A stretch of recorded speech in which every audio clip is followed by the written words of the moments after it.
the waterfall is fucking pump in. Look at the waterfall back there. Crazy.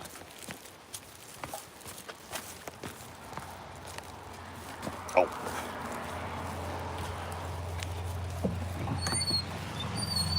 Freaking roof is leaking really bad in the front door area. It's pretty lame. Hello.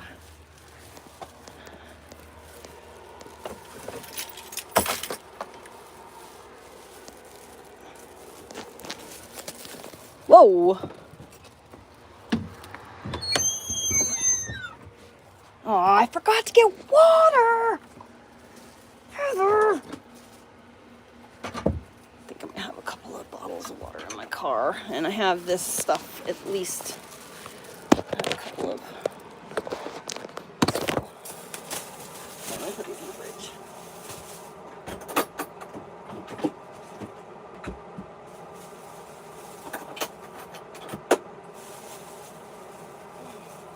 Drink one.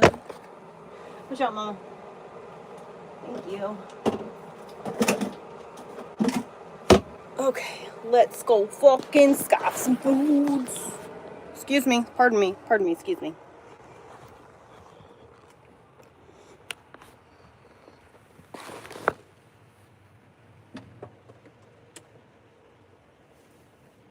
Oh, turn the heat on, Heather, turn the heat on.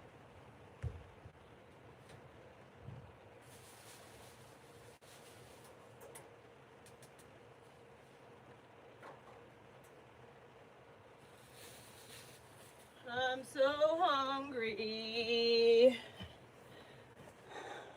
Guys, I'm so excited. I was like, you never know until you ask, right? So I decided that I was going to ask the place I get my takeout food from. They make pizzas, and I was like, you know what? I really want broccoli on my pizza. They have broccoli on their salad bar, I know, because I got salad last night for dinner from the salad bar. So I asked them, I was like, would you guys put broccoli from the salad bar on my pizza for me? And they did. So I got me a little broccoli mini. And I'm pretty fucking excited about it. It smells like farts, and I can't wait to eat it.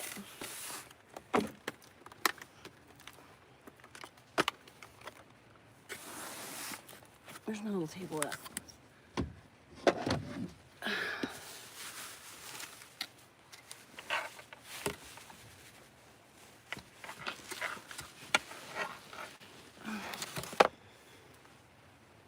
Oh my God. So excited.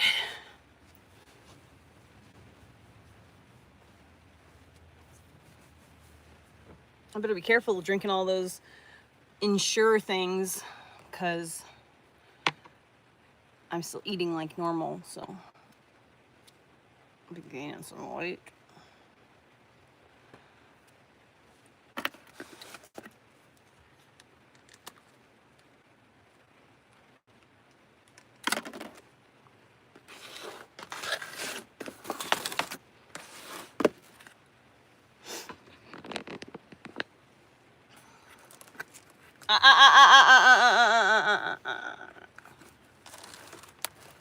Dang, I waited too long. Got cold.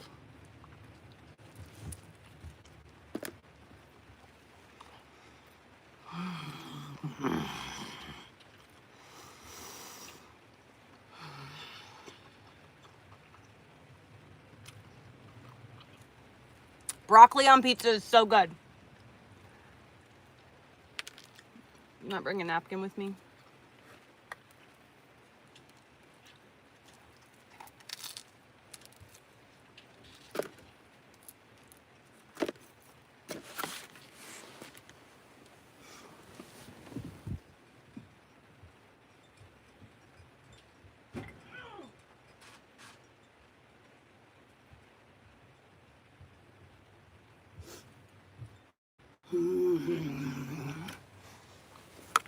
Nom nom nom. Nom nom nom nom. No.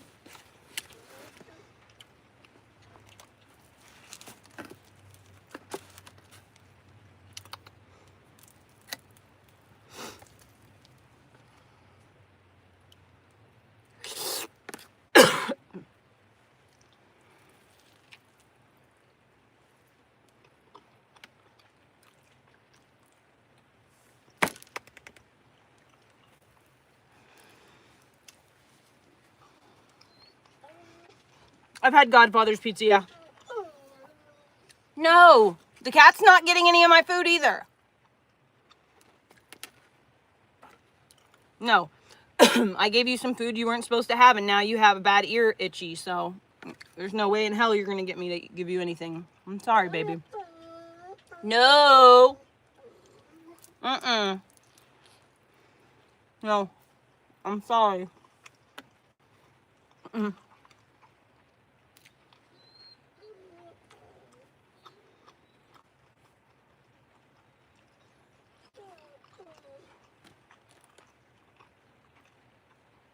No, cat.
Special for planes, you know.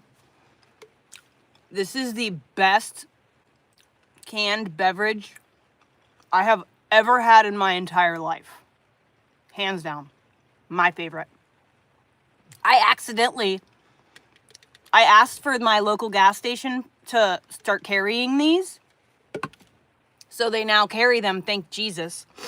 But I've gotten all my neighbors hooked on these things so much now that I'm like having to, like, when I see that they restock, I have to buy like 5 of them right now, because if I don't, they're not going to be there tomorrow.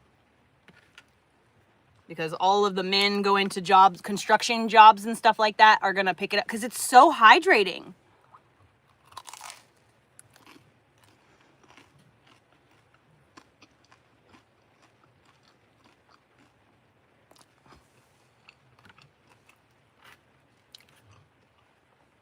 I'm not so much worried about dirt on the can as I am like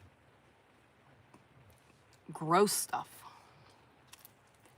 I don't know where the manufacturer, you know, I don't know if someone sneezed or something, you know, in the factory or something. I don't know. I'm just gonna wipe the top down. I ain't taking no chances. Also, when you wipe your can down and then you like see stuff on your, you know, that's not dirt. That's like aluminum dust, right? No thanks.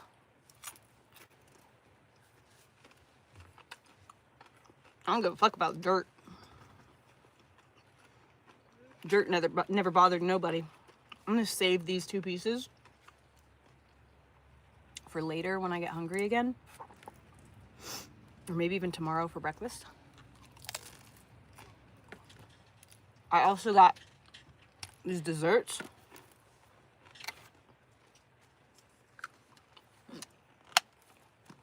I'm a fast eater. I spent 2 years of my life in culinary school and another like 4 or 5 years working as a chef in a kitchen. You eat fast or you don't eat. It's really how it goes. So I'm like trained like a fucking barking seal to eat my food quickly.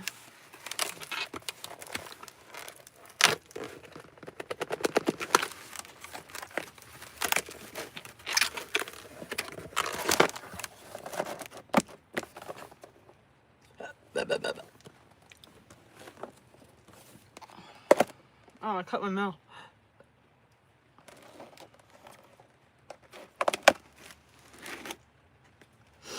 Homemade tarts. Looks like pastries from the grocery store, but these are fresh.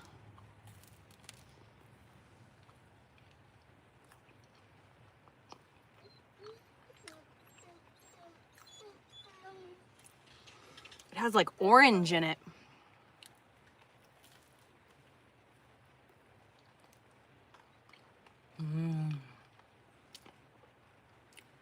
It's cherry and raspberry with a little bit of like orange flavor.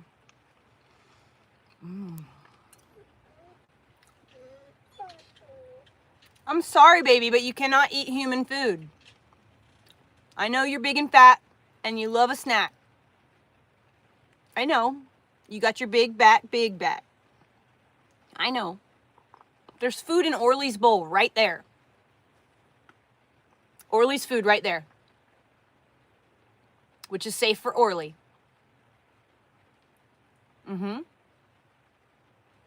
It is.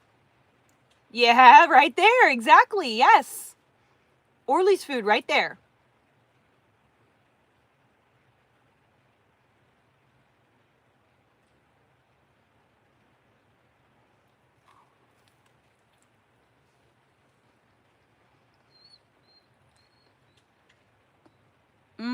No.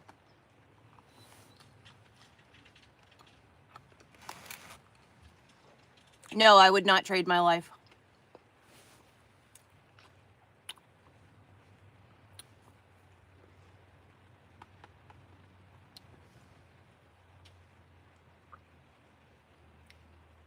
My favorite shoe size?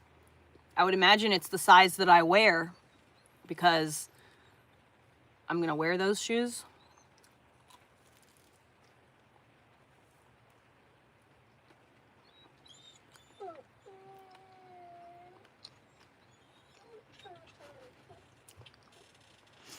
Peter.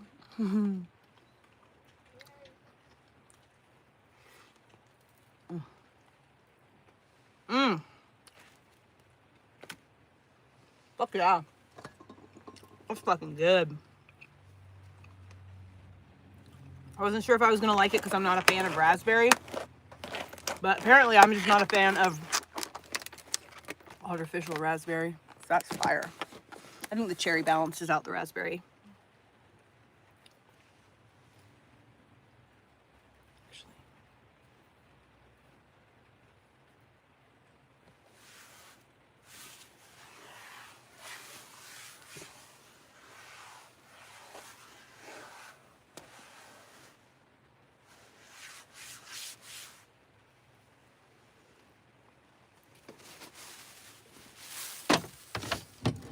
And yeah, we've lost some talk.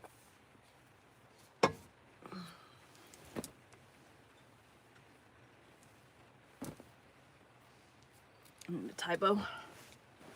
Wait.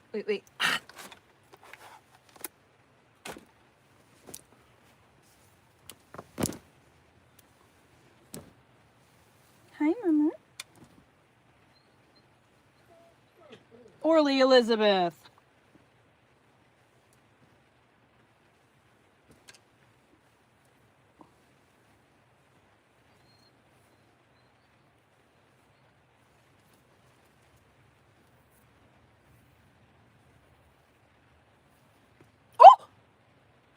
Oh my God.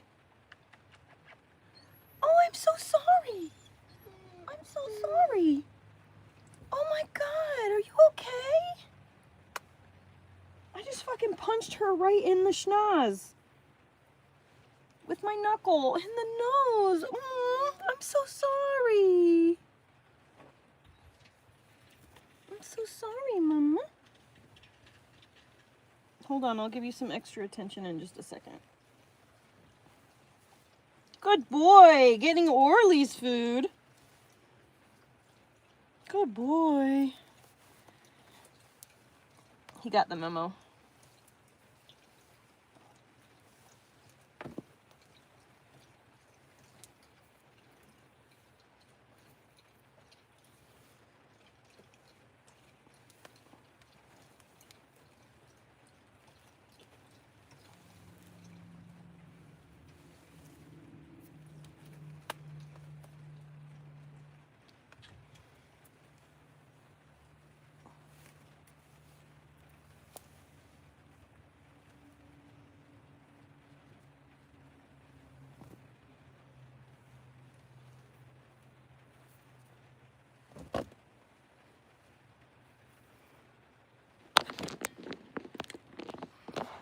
No, the forehead tattoo didn't hurt at all, actually. It was more like vibrating.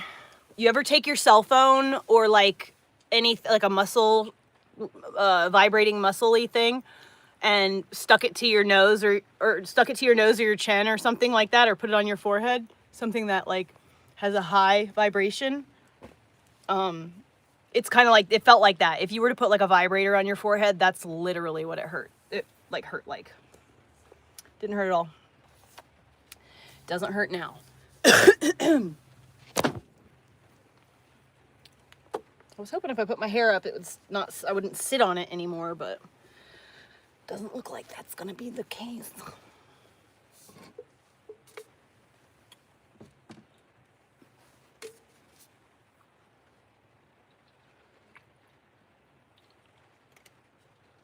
If you could smell this room, you would say, wow, this room smells like amber and sandalwood. Because that's always what my house smells like. I just walked in from leaving, and as soon as I walked in, I got hit by the smell of amber and sandalwood.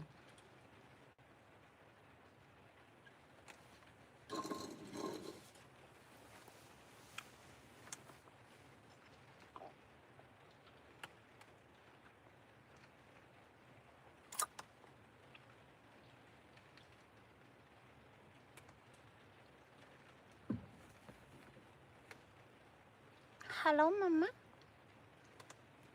Tobey Maguire convinced the world that he was the nice guy of Hollywood. He was quiet, reserved, and subtly charming. But over the years, the cracks in the facade began to form, and his once calm demeanor was now seen as a way to protect his secrets from being revealed. Like his involvement with some Hollywood bad boys who were up to no good, a film he made that led to a very serious lawsuit, vicious fights with paparazzi, which all I'm so glad Don's Plum is coming out. Like the story behind Don's Plum. Wall Street executives out of tens of millions of dollars. And when you consider that Tobey pretty much disappeared from Hollywood around the exact same time all of his secrets were coming to light, it became harder and harder for fans to see him as just a humble, hardworking actor. This is the double life of Tobey Maguire, known to the world as the greatest Spider-Man ever, but he may have just been a psychopath. Would you like to go outside? Plan to get filthy rich. Starting with how he claims to be a childhood prodigy destined Elliot says you were sending him some money. Hold on, let me send my kiddo some money.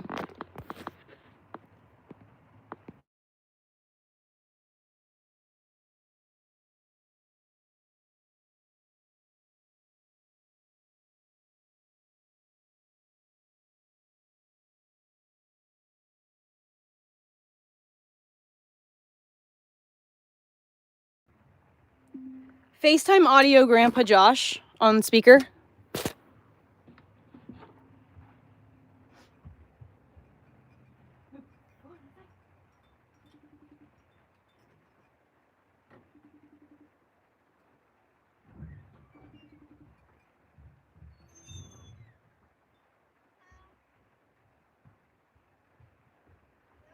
Hi, baby. Hey. Hold on one second. Hold on. I don't know why it's not on speaker. Okay. So listen, I just tried to send your dad the money It's in my business banking account. So it's going to take me just a few more minutes, but if you guys want to head back to the Goodwill, I'm sending it, okay? Yeah, because there was a coin that I really wanted. I already told him. Yeah, Daddy told me. Yeah, and I wanted so badly. Yeah. Okay, well, Mommy will send you the money right now, okay? Yeah, bye, Mom. Bye. Love you. Peace and triple. Bye. Yup. All right, be right back. Okay. Okay.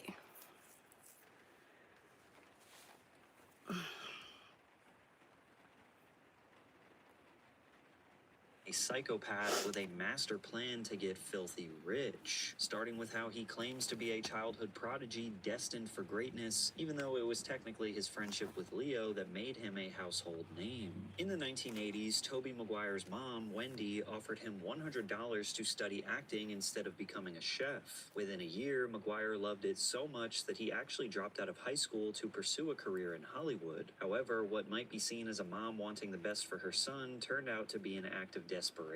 His home life was unstable, and Tobey found himself moving around constantly while finding commercials to help Wendy pay the bills. I think initially, because I moved around to so many different schools. See, I don't want to do that to my kid. That's another thing that like, even though we're poor, we still have a really strong sense of stability in our lives. So, like, we don't do moving around in an uncomfortable way. Like, obviously we did traveling, which is different. He homeschooled, so it wasn't like I was giving him, like, introducing him, letting him have friends, and then, like, ripping him away. You know, he just kind of, like, wasn't old enough really to do friend stuff. He has cousins and all kinds of stuff like that.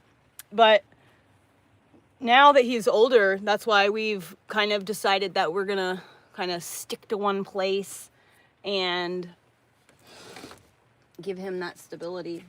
He's got a group of friends that hopefully he'll have for a really long time. And he'll be able to establish solid relationships and get to know, like, truly how people act.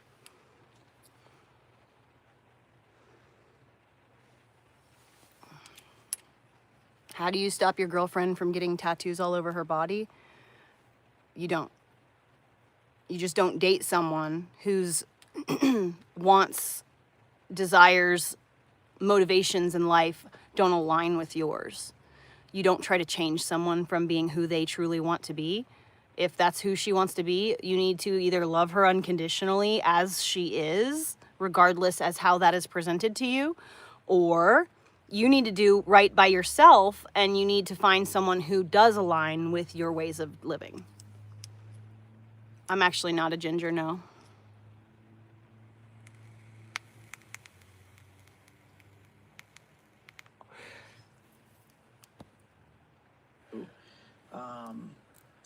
To integrate into the school and the social thing with the kids, and I became really, well, in 6th grade, I remember I went to school in Palm Springs and I got like morning sickness for the first month.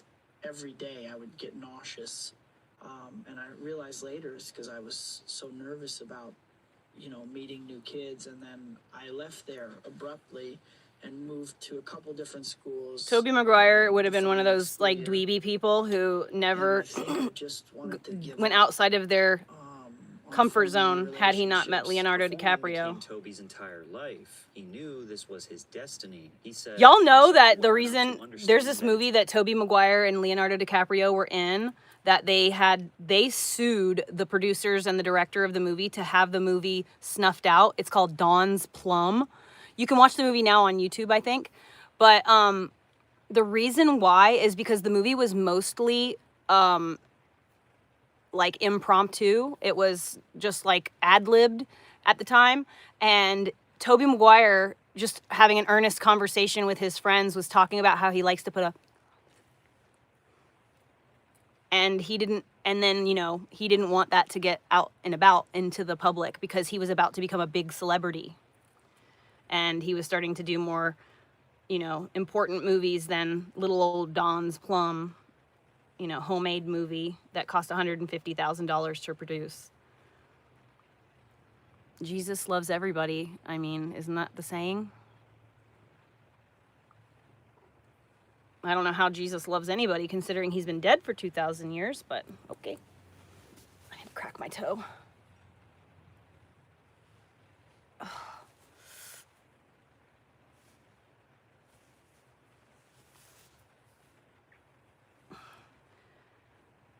Hold on, Mama. I'm trying to crack my toe.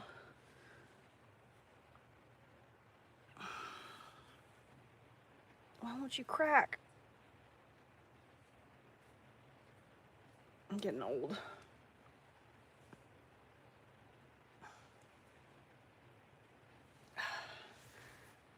There we go. But then what happened?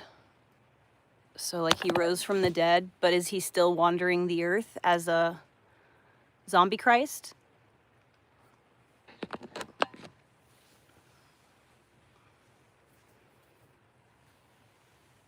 I'm not going to show you my toes, Coke.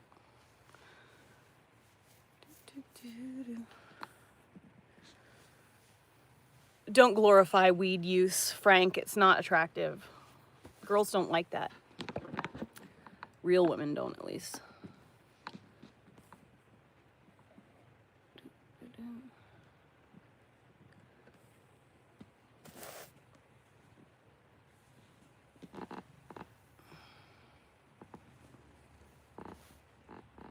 Hello. The upside down crescent moon is a Sailor Moon reference. The one that I have is the Arthurian legend.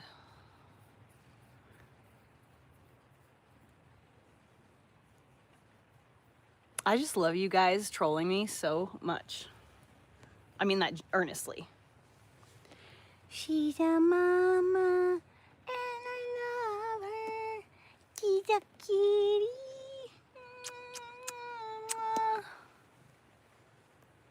She's a kitty and I love her.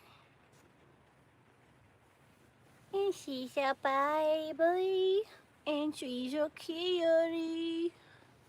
She's a baby and she's a mama and she's a kitty and I love you. Yo, it's your mama's. Do you got itch? My dog.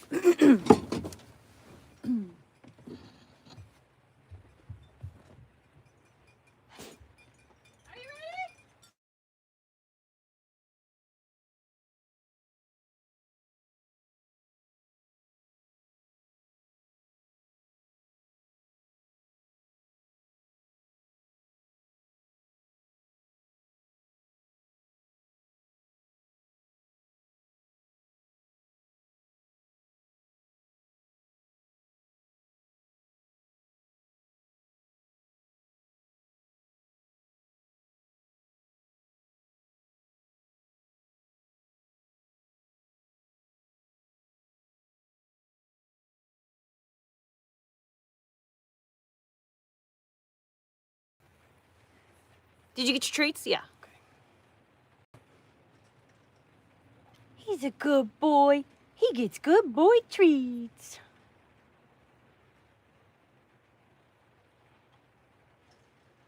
It's statistically very hard to achieve the position I'm in, but I also think I have a lot of ingredients that are right for the path that I've chosen. I find the way, like water. I like to be productive. I'm constantly reflecting on personal progress. I am always dealing with creeps. Yes, that's exactly, yes. Yes, that's exactly what happened just now. B-Man's house, yes. The creeps from the women who are stalking me have given my phone number out to perverts on websites that are like FetLife, Adult Friend Finder, whatever these places are, because they want someone who would do rapes to become interested in me and come and try to rape me. So they're trying to find men who are like interested in like rape fantasy stuff. They're trying to trick these men into coming to my house like I'm a participant in the rape fantasy, And so they want me to be murdered is what they're trying to do.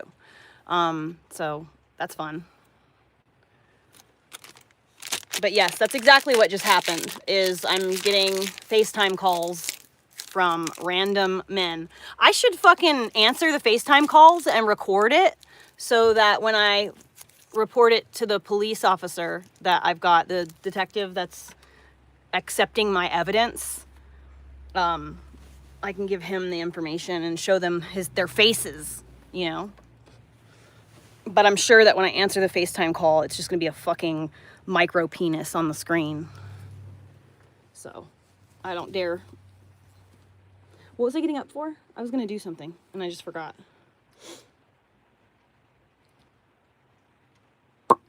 Guess it wasn't that important.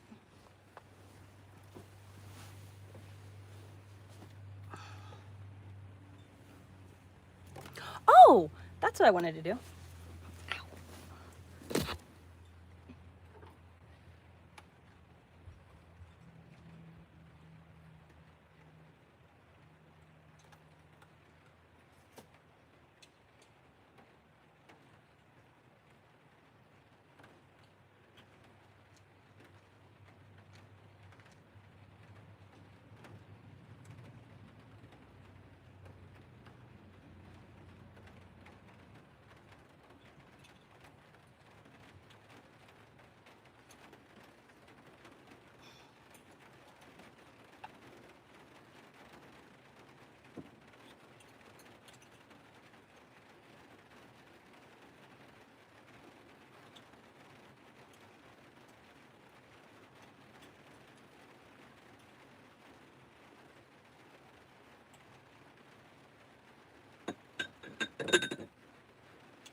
Whoa.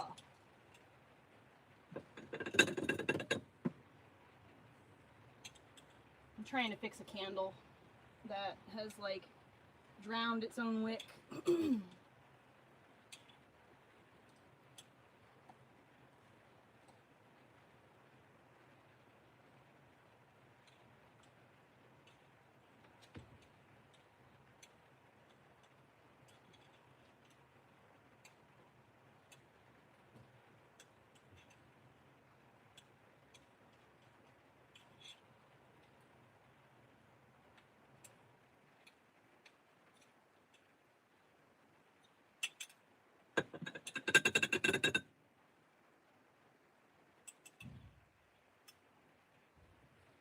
Why are you in my drawer?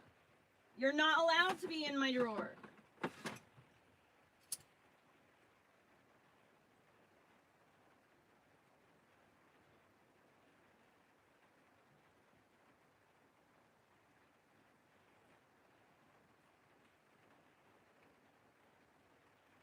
Yay, it's fucking working. Praise Jesus. Hey, poor. Hey, poor. Hey, poor. You don't have to be poor anymore. Jesus is here.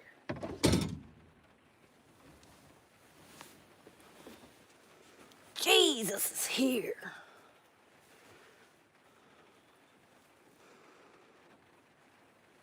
No, we're in a school bus.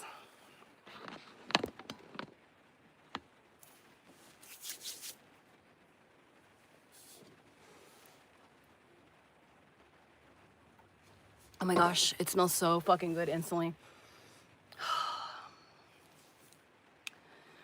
I just got a candle for Christmas from my kiddo and my ex-husband. It's like a cashmere and sandalwood or something like that. Mun Bun! Money! Money, why don't you come here and lay in this bed right here? I'd really prefer that you did that instead of laying on my clothes. Come on, get out of there.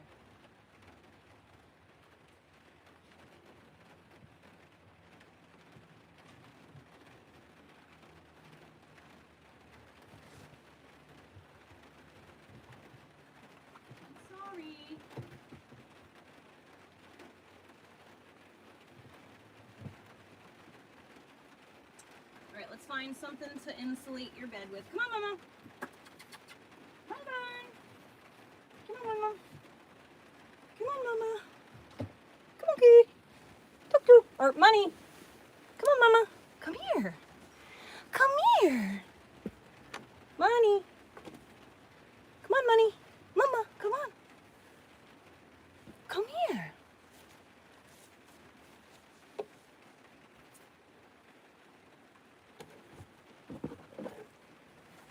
Come here.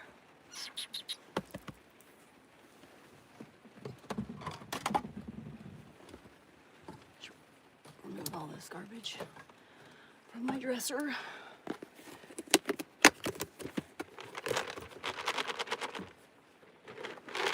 There she is.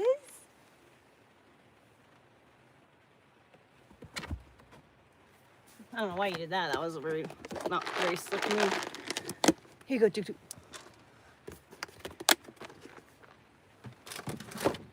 The Tuk Tuk got the treats. And the mama's got the treats. Who's got the treats? Kitty's got the treats.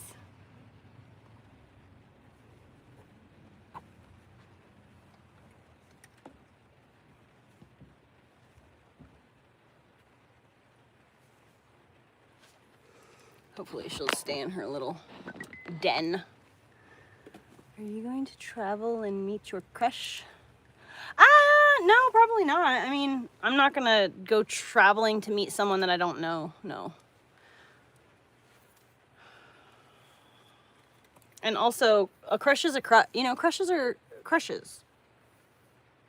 If something develops from it, then maybe. But as of right now, there are no plans for that kind of thing. You need to clean this mess up. Just do it later, though. 17 or 18, I always knew I wanted to live a great version of my life. And so I got those ideas, and they have been North Stars to me. Toby seems to approach his No, it's not a public short career bus. like It's a corporate Thomas. CEO executing a plan. No It is matter a what, he finds a way. 40-foot flat nose. Holds 91 children in its prime. This bus only has 100, maybe somewhere between 141 and 145,000 miles, and that's it. It is basically virginal and ready. It's moist and wanting. Hello, Tuk Tuk. Money, you left your bed. Whoa, whoa, whoa, whoa, whoa. You got yourself tangled up in my shit.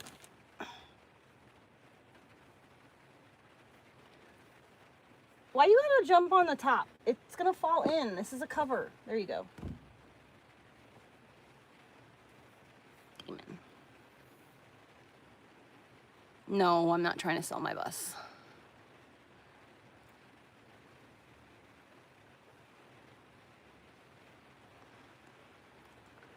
It's a piece of fabric up on the ceiling.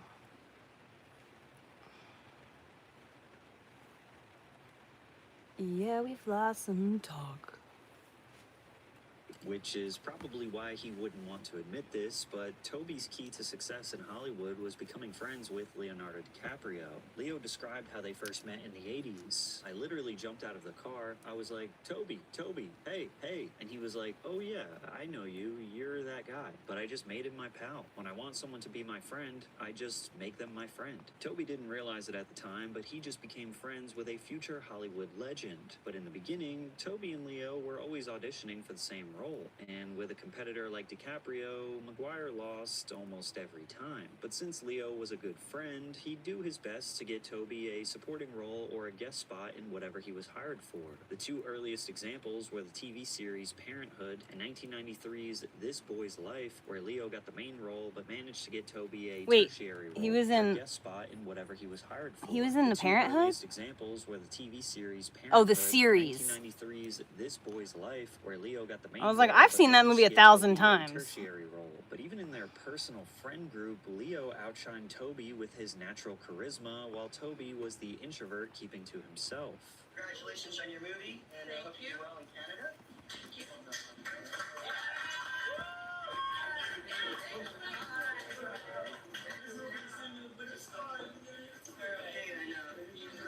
Hold on.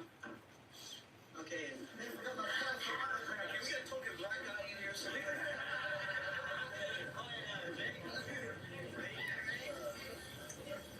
And as the two would continue to grow in fame, they would start to develop a bad boy reputation behind the scenes. Leo and Toby formed an entourage Sakita, notorious for chasing women stop tearing and things allegedly up. assaulting innocent people. It became so controversial Lay down. that they would try to remove any evidence that this Lay ever down. existed, because if anyone was able to validate these Lay stories, it had down. the potential to destroy their Hey, careers. lay down.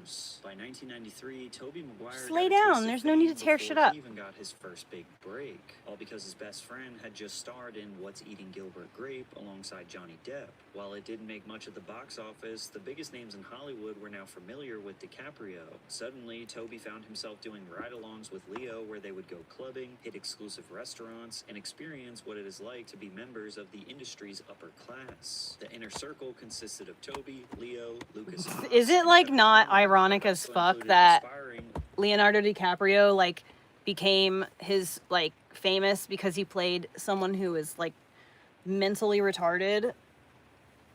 He did a very good job. It was definitely believable. But it's weird, right? Yeah, we can see your post, mansplain. Or your comments.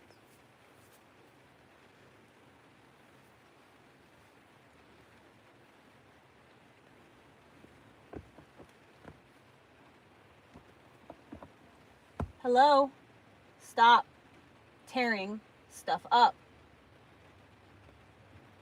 There's no need for that.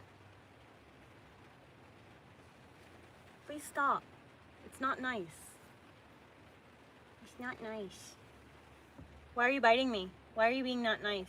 Why are you being not nice? I just gave you a treat. Why are you being so mean? Why are you being so destructive and so mean? I love you. The baby. The baby. The baby. You're such a bitch. Yes, you are. I still love you, though. You know you're a fucking asshole. Accept you for who you are.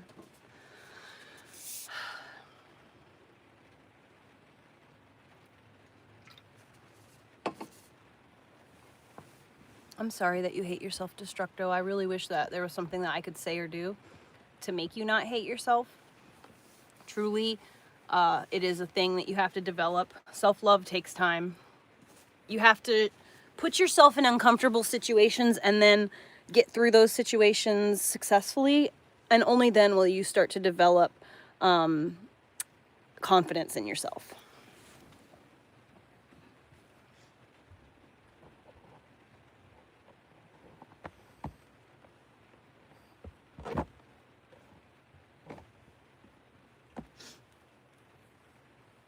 Money, please don't attack her. Okay, we don't need to be fighting. Is that a fucking ant?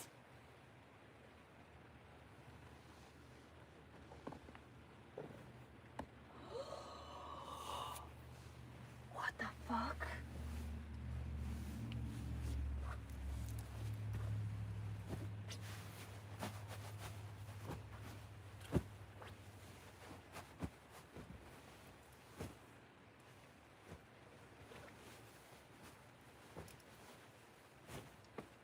Cuckoo.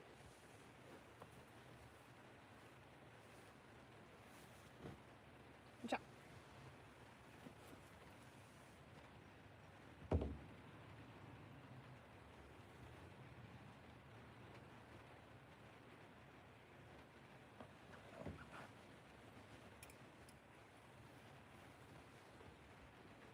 Listen.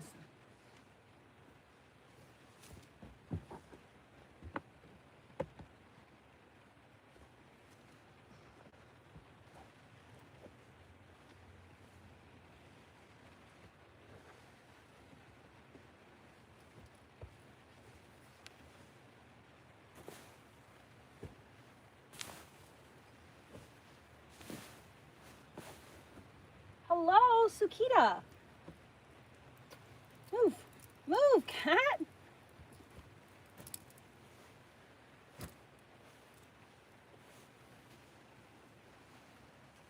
I think I'm gonna go close my chicken coop thing. Man, I want to give the chickens a different way in to the coop.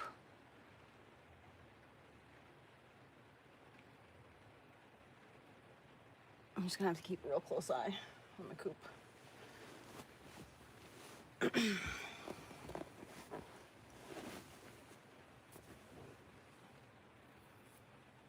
Or soon-to-be megastars like David Blaine, Jay Ferguson, Josh Miller, Ethan Suplee, and Scott Bloom. As DiCaprio continued to get more and more famous through movies like The Basketball Diaries, The Quick and the Dead, and Romeo and Juliet, all of the young guys around him elevated in fame just for being his friend. The only person who claimed to hold on to his own identity was Tobey. He refused to talk too much about his relationships and made serious efforts to look as polite as he possibly could on camera. Now, how do you get involved with those creeps? Bunch of punks. Are you really good friends with Leonardo DiCaprio? I've been friends with him for years, like 11, 12 years. Yeah, you're on his level. But I have even talked to David Blaine about this. He said, hanging out with Leonardo DiCaprio, my whole identity got lost. I became Leonardo DiCaprio's friend and part of his posse, and it was very upsetting. Screw that. That didn't bother you. You don't find that bothersome? I've always been like independent, quiet one, and I keep myself separate in terms of like press and all that, and you know, otherwise I'm just his friend. And I understand what David's saying. There's definitely, he gets a lot of attention. You know, the guy's very magnetic. He's like Marlon Brando or something, you know. And as a result, he started building his own star power, like his roles in The Ice Storm and Deconstructing Harry. Directors and producers picked up on his quiet demeanor, and he started being typecast as a quiet and reserved nerdy guy in larger films. According to Kevin Connolly, Leo was definitely the ringleader, but Tobey was also a superstar in the making. Even like Tobey was a guy who was just always right. And they were like, all right, this guy, he was just like, his picture was just on everybody's wall. Like, the right thing is going to come along. Yeah. He's a guy that his career was inevitable. The years 1997 and 1998 were the first golden Suki, era you for better Tobey not be messing Maguire with and that. Leonardo DiCaprio. Leo's latest film, The Titanic, essentially made Oh, him the my name world's is most Heather. popular actor for several years. His part as Jack Dawson made him a global symbol. Meanwhile, Tobey had finally made his way into major award-worthy films with a brief but memorable part in Fear and Loathing in Las Vegas and a starring role in Pleasantville alongside Listen, Reese you can't be Witherspoon. messing with all this Even though it stuff. was an You're gonna absolute be like a blockbuster, crackhead. You need to Leo's go films outside. became cult classics that fans Okay? obsess over. He was also in the process of filming Do you want to go outside? a movie that would go on to win 8 Academy Awards and get 30 nominations. I don't think you do. Now, for most actors, this would But I be will a kick dream you out of the come house. true. But Tobey's relationship with Leo was about to threaten. Thank his you next so much, persona. B-Man. According Yeah, to my people name who is Heather. worked closely with him, he was willing to do anything to make sure his true nature remained a mystery. In 1998, New York Magazine published an expose article titled Leo, Prince of the City, which was about DiCaprio, Maguire, and the rest of their friend group. The group was infamously named as the Pussy Posse, although actor Kevin Connolly vehemently denies that they gave themselves this name. You were very famously a member of the Yeah, or what channel is this? Leo DiCaprio, Tobey Maguire, David Blaine, all these guys. Who got the most in the posse? Well, listen. First of all, if I could set that straight. Yes. That was there was a New York Magazine article written years ago, and the writer of the magazine coined that phrase. Got it. You guys didn't coin yourself. With my hand on the Bible, I swear to you, never, ever, ever, in any capacity, have myself or any of our friends ever referred to ourselves as the. Yes, they have. And it's stuck. Now, according to the journalist, Nancy Sales, the P Posse wasn't a name she had come up with herself. It was just something she kept hearing when she would follow closely behind members of the group. In her own words, the group's core members constitute a frat house of young men, some of whom are actually famous, like Leo. Brad. There's Lucas Haas, Nice who to has meet not you. yet become Leo, and Tobey Maguire, the pensive youth in The Ice Storm, who is perhaps waiting to. She also went on and described Leo's insane star power. Okay. Okay, he would cool. get into Report me. clubs where Mariah Carey would have to wait in line, along with a growing group of friends in the outer circle who would buy him drinks as soon as he asked for them. Without being able to reach Leo directly, Nancy would have to rely on information from bartenders and waitresses. One of them stated, "He does not tip. He gets his friends to go to the bar for his drinks. He was in here with Julie Delpy. I could not understand it. She's a very nice girl. French. He is cheap." In return for their loyalty, Leo would pay his friends back using his fame to improve their careers, like how he appeared on TLC with David Blaine to help him promote his very first TV special. When you did magic to me, at that party, it was right in front of my face. It was. I remember that. I couldn't help but be interested again. So why are you now doing a TV special? I mean, I'm curious. How do you think your stuff is going to translate? It's so different than what's been done before. I don't work with fancy props. Hello, There's no beautiful I love you. showgirls. There's no elaborate Hello. sets. What? I work with people. What? It makes the magic spontaneous.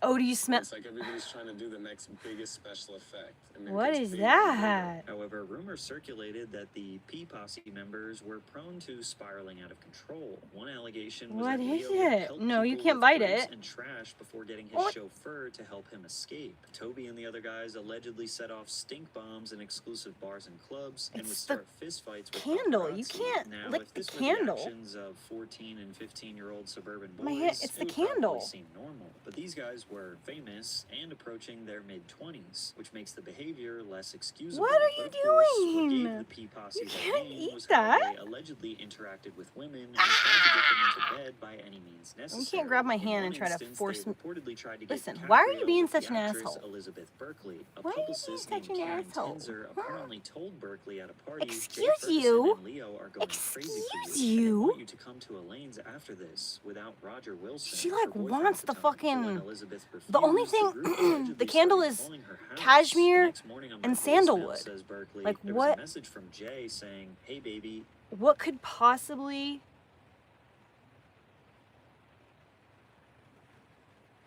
Just, I'm gonna have to go like wash my hands really quickly because I cannot have her trying to attack my fucking hands. She better stay away from my knitting project. Did you know you got food right here, you dingus?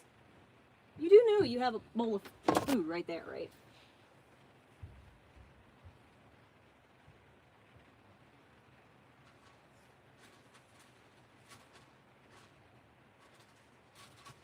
Oh, my house is fucking leaking. Alright, do you want some catnip? Come here, crackhead.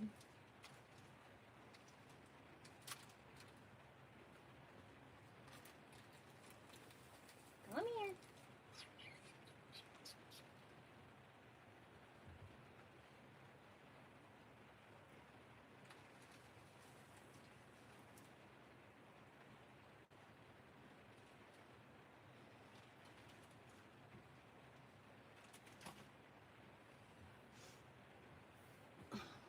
Have some catnip and chill the fuck out. Immediately she's like,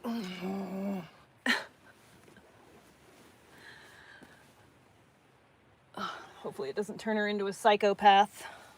Hopefully she's old enough now to finally have it. Is the heat just not like kicking on today or something? I'm gonna be so mad if I ran out of propane. Oh my god, I'm gonna be so fucking mad if I ran out of propane. Oh god.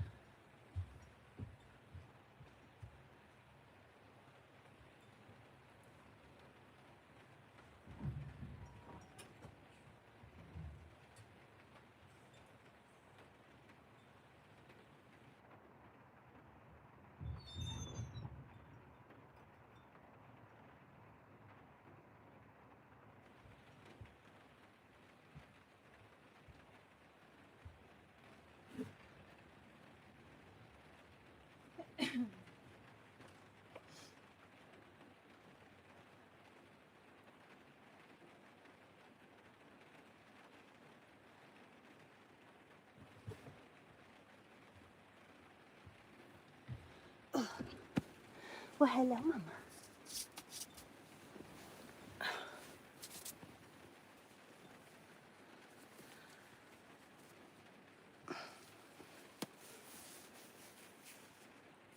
Now you're trying to eat it? What's going on? Ah! No!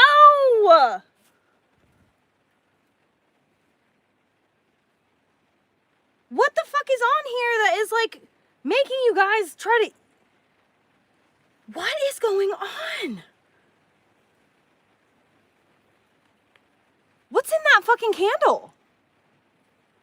My cats are trying to eat my knitting project because my knitting project has on it what my hands had on it. And my hands, I just got done like having to use a knife and like chop the candle on the inside. It's a square jar. And so the candle, like there was still wax up high on the edges and it had gone down to here. And so every time you turn it on, it just like floods itself. So it was ruined. So I had to chip out the edges and take these big triangular shaped chunks out so that way I could, you know, hollow out the thing and then light my candle again finally after of not being able to use it properly. I was just fed up. I'm ready for it. And so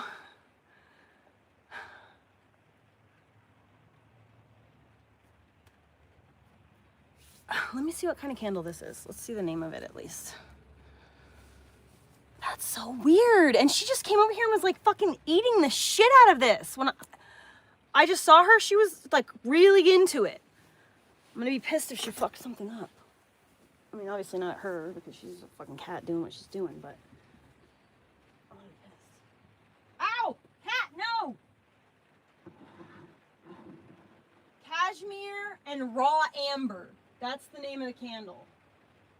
Warm cashmere, raw amber.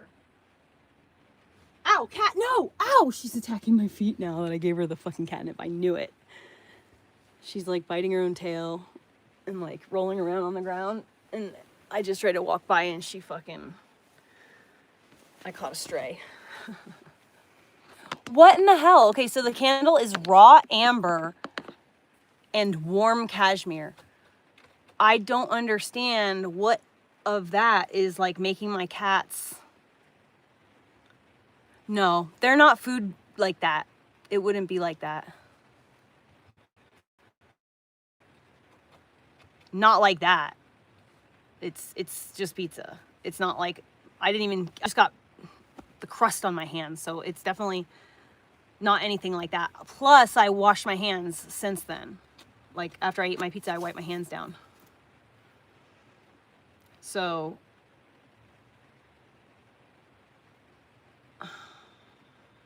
it's the candle. It's the only thing that could be. I killed an ant, but could it be the ant? But it was a small ant. It wasn't like a... I guess it was a pretty big ant. It was a pretty big ant. So, there was just fucking big ol' ant. But so it's pouring ass rain outside right now. Everything is flooding. The whole yard is flooding. The creek is flooding. The little pond behind me is flooding. The yard is flooding. My chicken coop is flooded right now. So I shouldn't have let the chickens out, but I did. Hopefully they come home tonight. If not, I'm scared they're gonna get hurt. So like I really need them to come back home tonight. But I'm worried. So I'm trying to check. Maybe I should go find my chickens and try and get them back at home.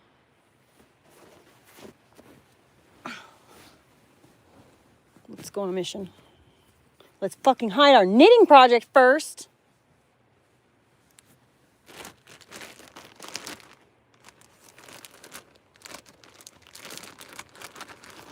Not today, Cat Satan. Oh, she's gonna fuck me up the minute I walk by. God damn it.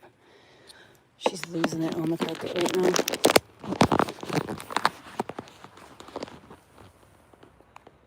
Are you losing it?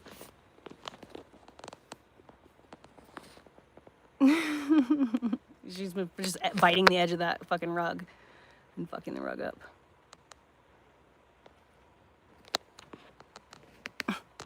What the thing is. All right.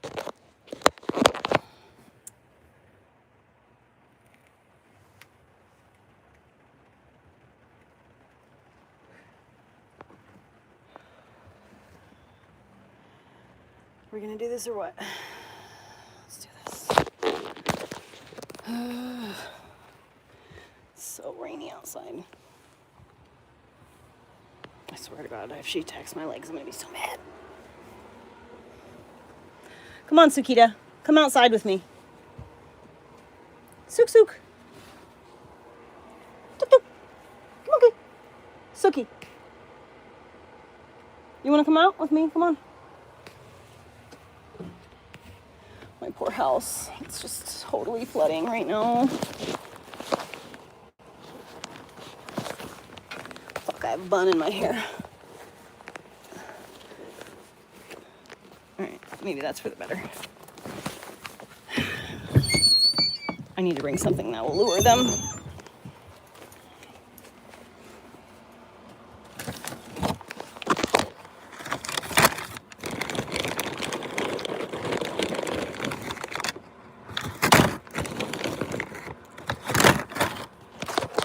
Some pieces of liver.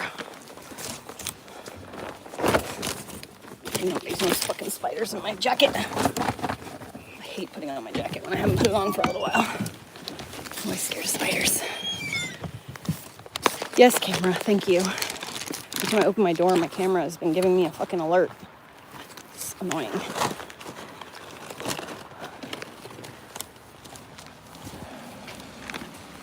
Oh shit, my fucking little tiny socks are sliding up. Chicken! Chicken! I see him there under his bus. Chick, chick, chick. Chick, chick, chick. Chicken!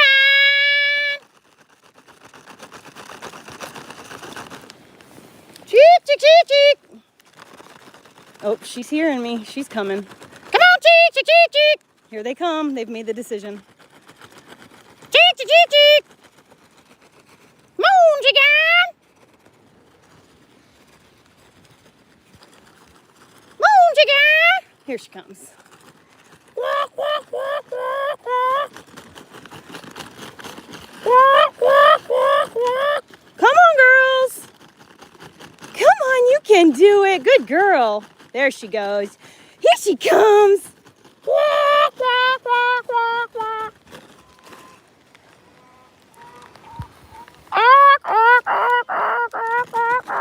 Come on, let's go. John. Here she comes. Come on, chicken.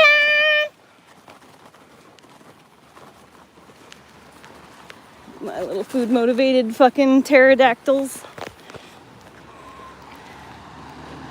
Oops.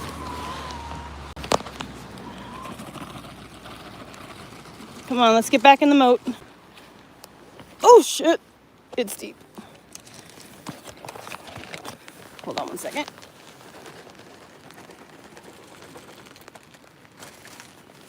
Come on, chicken. Go on. It's in there. It's in there. Go get it. Go home. Come on, chicken.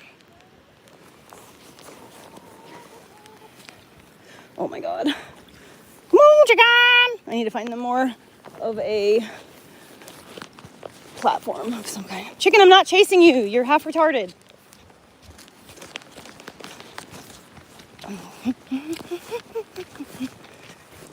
Okay, the great part about the person that you share a place with as a fucking hoarder is that there is always something. There's always something that'll make it work.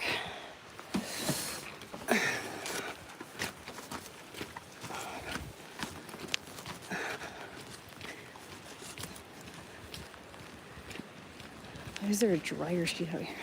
Chicken! Chick, chick, chick, chick, chick. Dude, it's fucking flooding, dude, inside their coop, man. It's bad. I wish he had not made me put the chicken coop here. This is bad. I'm gonna have to get more. My shoes have holes in them. Maybe this thing will work. Ugh. It's like a pallet or something. Ugh. I got like this pallet thing. Okay. my God, this is so bad. What the fuck is my life? Oh my God. Okay. Chicken! You're missing out on the food.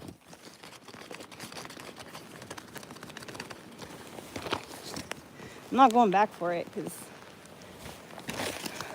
I just don't feel like they're gonna go to their coop. They're gonna go to their coop tonight. Like, I should not have let them out of the coop. I should have kept them in the upper deck. And we built, because it flooded earlier in the season, we built them like a gangway plank. So they have like an area to stay up out of the water and they can still come out of their little thing during the day. For like the really intense part of this year, we don't let them out for a little while. They've been inside their coop for a while. So I'm worried that this is gonna be, oh my God, look at this terrible nightmare that I just fucking had to rig. But it's so bad. Oh my God, it's so bad. But what else? Anyway, so it'll work. They'll go back in their thing. I'm just worried that the door being this wide open is going to be like less comfortable for them. So I feel like they're not going to want to go in their coop. But I'm going to just be monitoring this. I'm going to go get my camera right now. And I'm going to put my camera out here and face the coop. So that way, the minute the chickens walk by, I'll get an alert on my phone. And my socks are wet. Oh God. And they're like bunching. I wore ankle socks and put on boots, so like the socks are bunching up into my... Come with me, lesbian seagull.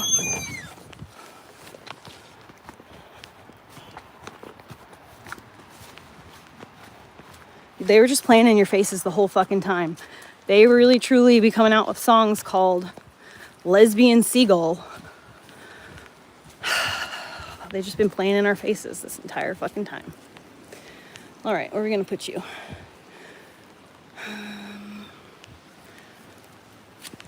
Oof, if it falls down there, it's gonna be trouble to get out.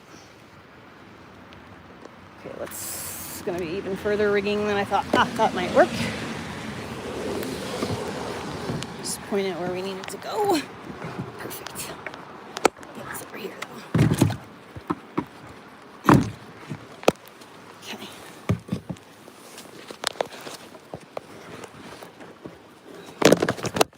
I don't want it to tilt like that.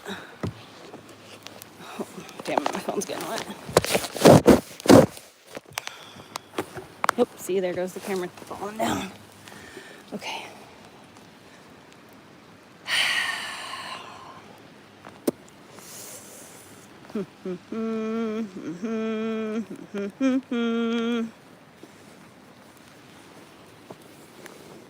No way. Perfect. Okay.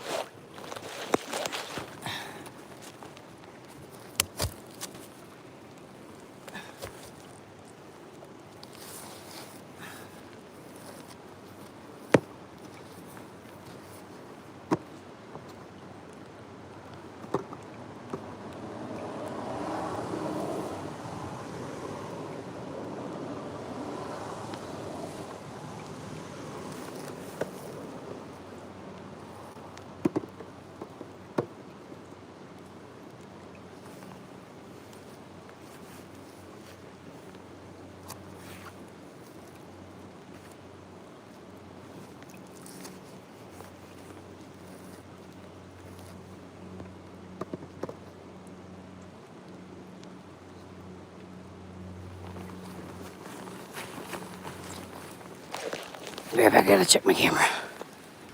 All right, I got the chickens on camera. I'm really glad that I decided to come out here and check it, because it's rained a good, like, I don't know, multiple inches. So much, in fact, that this little creek outside of my door here is like flowing hard. Oh, my 5-gallon bucket fell in there.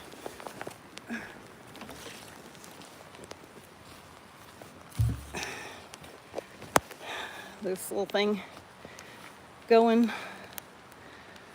It's this color because there's ashes in the, like, the burn pile is also a pond in the wet season, so it's flowing.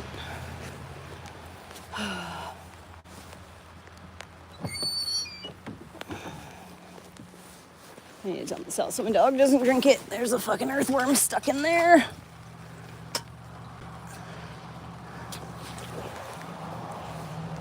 Okay, chores are done for a moment.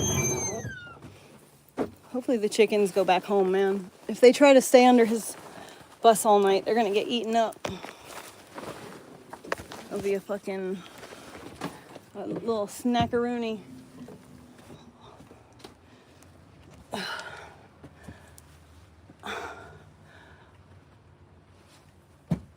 Oh, these socks are wet. I just fucking put them on too. Heaters not on. Why is the floor so wet? Oh, I just stepped on it with my wet ass shoes. Duh. Bum bum bum bum bum bum bum bum bum bum bum bum. Oh, right here. I'm gonna take my phone out of the case. It's so cool.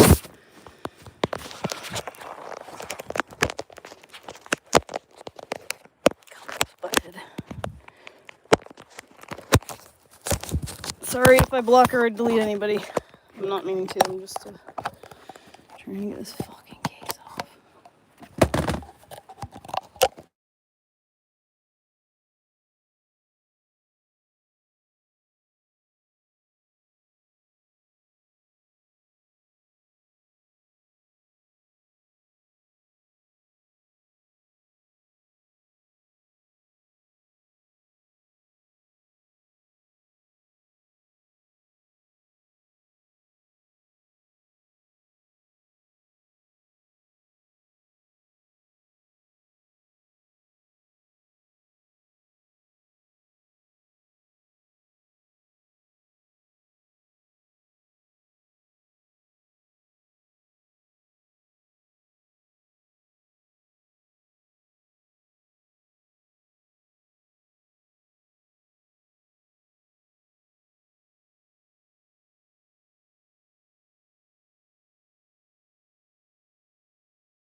Better?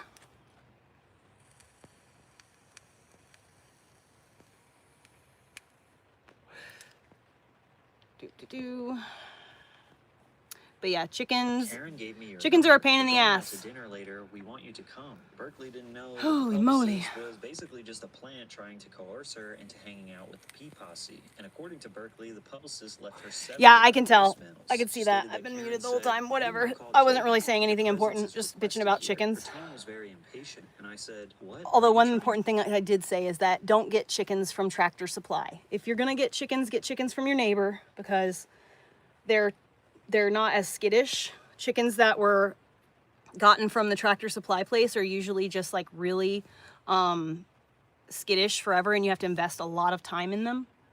You have to spend a lot of time to like make them understand that people are safe. You have to give them like puppy attention. And you know, I got chickens to have free eggs. So I'm gonna, if I get chickens ever again, I will get chickens from my neighbors. Because I want chickens that are, you know, already like chill. But these chickens, I cannot catch them. I am still, so I haven't quite decided, you know, honestly, like the thing is, okay, the reason why I started smoking a Juul and stuff to begin with is because I suffer from nausea. Like I have stomach issues, intestinal stuff going on. And so I get really sick to my stomach. And if I don't, like, this to me is like smelling a handful of coffee beans at a perfume store. It resets my sniffer.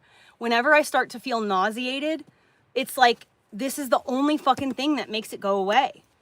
And so what I'm gonna do is because I'm mad at myself because I keep picking it up and stuff. So I'm gonna get rid of it. But what I'm also gonna do is when I get a little bit of money, YouTube's payment should be coming through here soon. So I should have like $100 from that.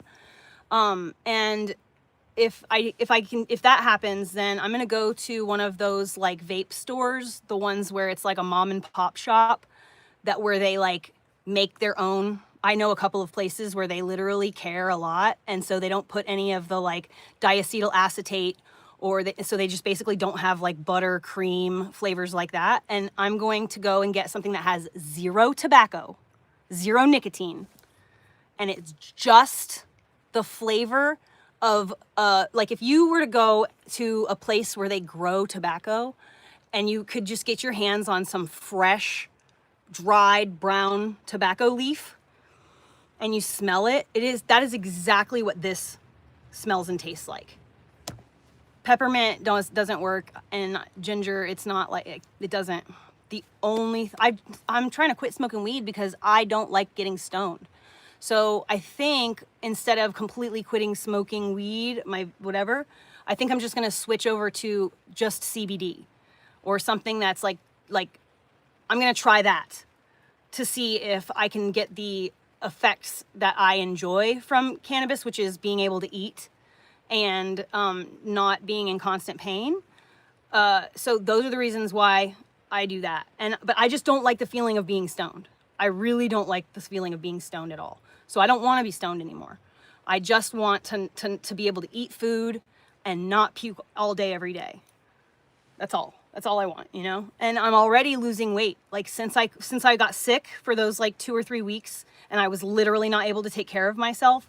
I was so fucking sick. I had the worst. It was like COVID wasn't even that bad. It was the worst flu I've ever had in my life. I literally laid in bed and like slept for like 2 days straight. And I didn't drink any water. I had one of these and it had this much water in it when I got sick, and I drank it to here over the course of 3 days. And I was sweating. I mean, I was like really not well because I was dehydrated. And so then my aunt, thank God for my aunt, I was telling her like, dude, I just like am so fucking sick. I don't know what to do. Oh my God, I'm gonna get emotional a little bit. I'm so grateful to her. She sent me a fucking care package from Amazon of these fucking Ensures, the one that I've been drinking the last few days. She sent me a huge box of these, and she sent me a big box of Pedialyte. So it like, you know, that brought me back to life a little bit, but I still lost a lot of weight. And like right now, to decide that I'm gonna quit smoking weed, quit smoking my Jewel, all at the same time that I'm coming out of this like illness and then being super dehydrated, I need to fucking eat food. I need to eat food. And it's honestly the only way that I can not be miserable and eat food. So I'm gonna, if I feel the need, I am going to give myself the thing that solves it. And I'm going to also take steps to like, I just don't like feeling stoned. I don't want to be stoned. I don't like it. And so I don't want to be stoned anymore. And I just want, it's the only thing that helps me eat. So it's like, I'm kind of caught between a rock and a hard place with this, but I'm going to find a system that works for me. You know, I just don't want to consume nicotine anymore, and I don't want to be stoned anymore. Those are the two things that I just don't want. So if I can get something that smells and tastes like this, and it has nothing in it, no nicotine, that would just be like the best. I do need a lot more magnesium in my life. Yes, I do, but it's very hard for me to get water in my body. So that's why I buy these, because they've got lots of minerals in them. It's just watermelon blended up. So this shit is good, and it's really helpful. I know it's good because it will hydrate me. Like if I'm working hard, like I paint houses.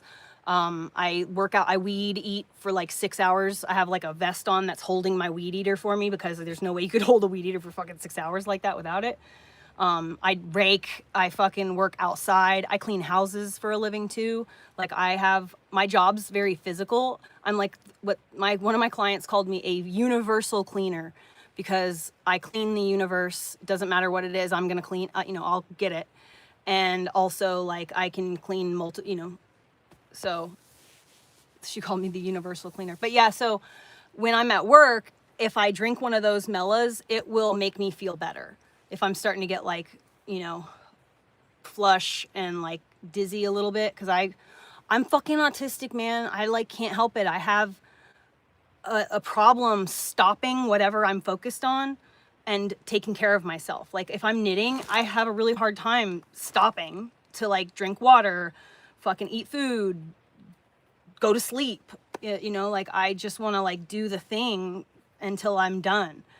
And so I'm the same way at work. I really struggle to like take breaks. The people who I work for, I say this all the time, but I have literally the best clients in the entire world. But all of my clients love me and they understand me. And so they force me to take breaks, drink water. Like they are, it's in their minds while I'm working. And even like my one little lady that I clean for, she's like always cold, but she knows that when I'm cleaning the house, I'm sweating. So she will like sequester herself to a room where she can have her little heat on, and she will turn the heat off and, or turn it down in other rooms so that I don't overheat or whatever. It's just the people that I have that are my clients are just so considerate and so amazing. And like, I love them. I love every single person that I work for. I am so fucking lucky. And that's why I really want to like stay in this area when I relocate. I don't want to leave because I want to be able to continue. I don't want to leave them hanging. Like they've never had anyone who cares about their houses the way that I care about their houses, and people are inconsiderate and rude and break things and steal. And they know that I'm not like that, and I will never do that. And that I go above and beyond, like I take care of things the way that I would want my stuff taken care of if I hired someone to clean for me.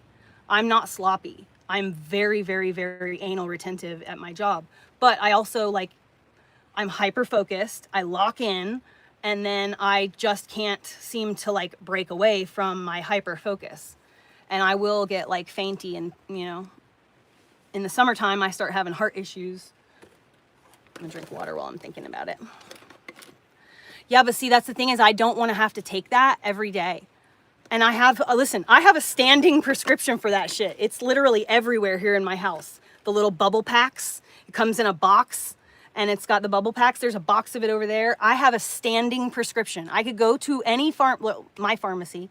I could go to any Fred Meyer or whatever, and I could just say, I need omeprazole, and they will give it to me because I have a standing prescription, because my doctor we've tried everything, you know. The problem is that I need to have a colonoscopy done, and I'm scared of having a colonoscopy because they fucking put you in twilight. And I don't particularly trust the doctors that are practicing medicine post-COVID. I don't want them to put me in twilight. Are these people like insured? Are they well fed? Are they like taking care of them? Do they like their jobs? And I'm gonna like let them put me under and then shove something in like my intestinal tissue? How do I know that they're not gonna be like in there rude, you know, because I'm half asleep. Like I just don't trust people to do a good job anymore. You know, I just don't trust people to do a good job at anything anymore, which is why my clients love me and I love them, because like I do the job and well, because I care. I have a lot of pride in my work.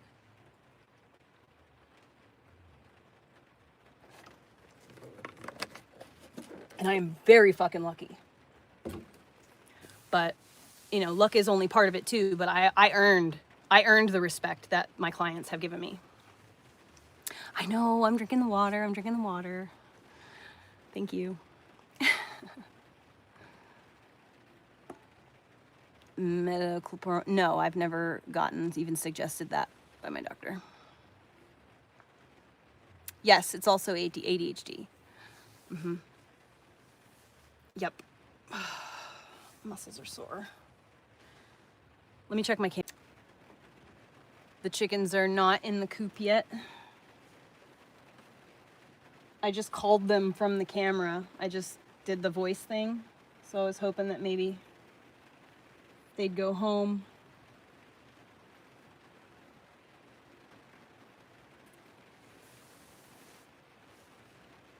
Let me get my knitting project. Give myself something to do with my hands.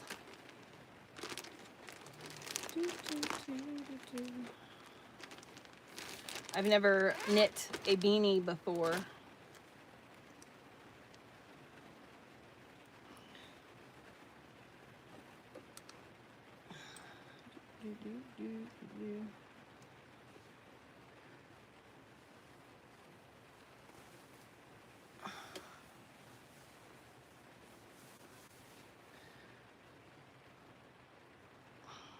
Deliver me to these guys, Karen? And she said, well, you know, at this point, Berkeley was obviously scared and decided to involve her then boyfriend, Roger Wilson. Wilson told New York Magazine that he tried to set them straight without escalating the situation. I know you guys are having a great time and the town is your apple, but not this part of town. I don't know how this got started, but I'm just asking you to please not call my home again. And Elizabeth has asked, please, that you not call her again, okay? According to Wilson, one of the boys from the posse lashed out saying, we'll call whoever we want, and if you don't effing like it, then why don't you come down here and tell us to our face? Unfortunately, it did escalate, and it got to the point that the posse allegedly confronted Wilson in front of a hotel, punched him in the throat, and then ran off to avoid ruining their reputations. And even though this was a massive expose on one of Hollywood's Leonardo DiCaprio stars, and nobody ever Tobey corroborated Maguire. his stories. There was nothing in Nancy's story that could prove it was true without some kind of physical evidence. However, there was something that came out later that did have some people thinking those allegations might hold some weight, and it came in the form of a short film called Don's Plum, which was so bad that it actually led to a lawsuit where Toby and Leo gave sworn depositions. Don's Plum was filmed in 1995, and it was an extremely weird indie film where Toby and Leo act like extremely cruel young guys to women.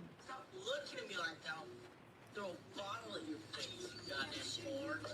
But what made it interesting was that it was scarily similar to Nancy's claims in the P Posse expose article. The indie film followed young guys in their 20s who met at a diner to complain about life, flirt with women, then insult those same women, insult each other, and the conversation slowly devolved into awkward power games and emotional manipulation. The cast even reflected the dynamic of the posse in real life. Leo was in the center as Derek, but the character was highly judgmental and insulted people for their sexual orientation. location, or race, also frequently using the F slur. Meanwhile, Tobey was in a supporting role as Ian, a shy and reserved guy who would laugh at Leo's jokes while secretly wishing he could shamelessly sleep around and get his 15 minutes of fame. You want to go do sandwich still?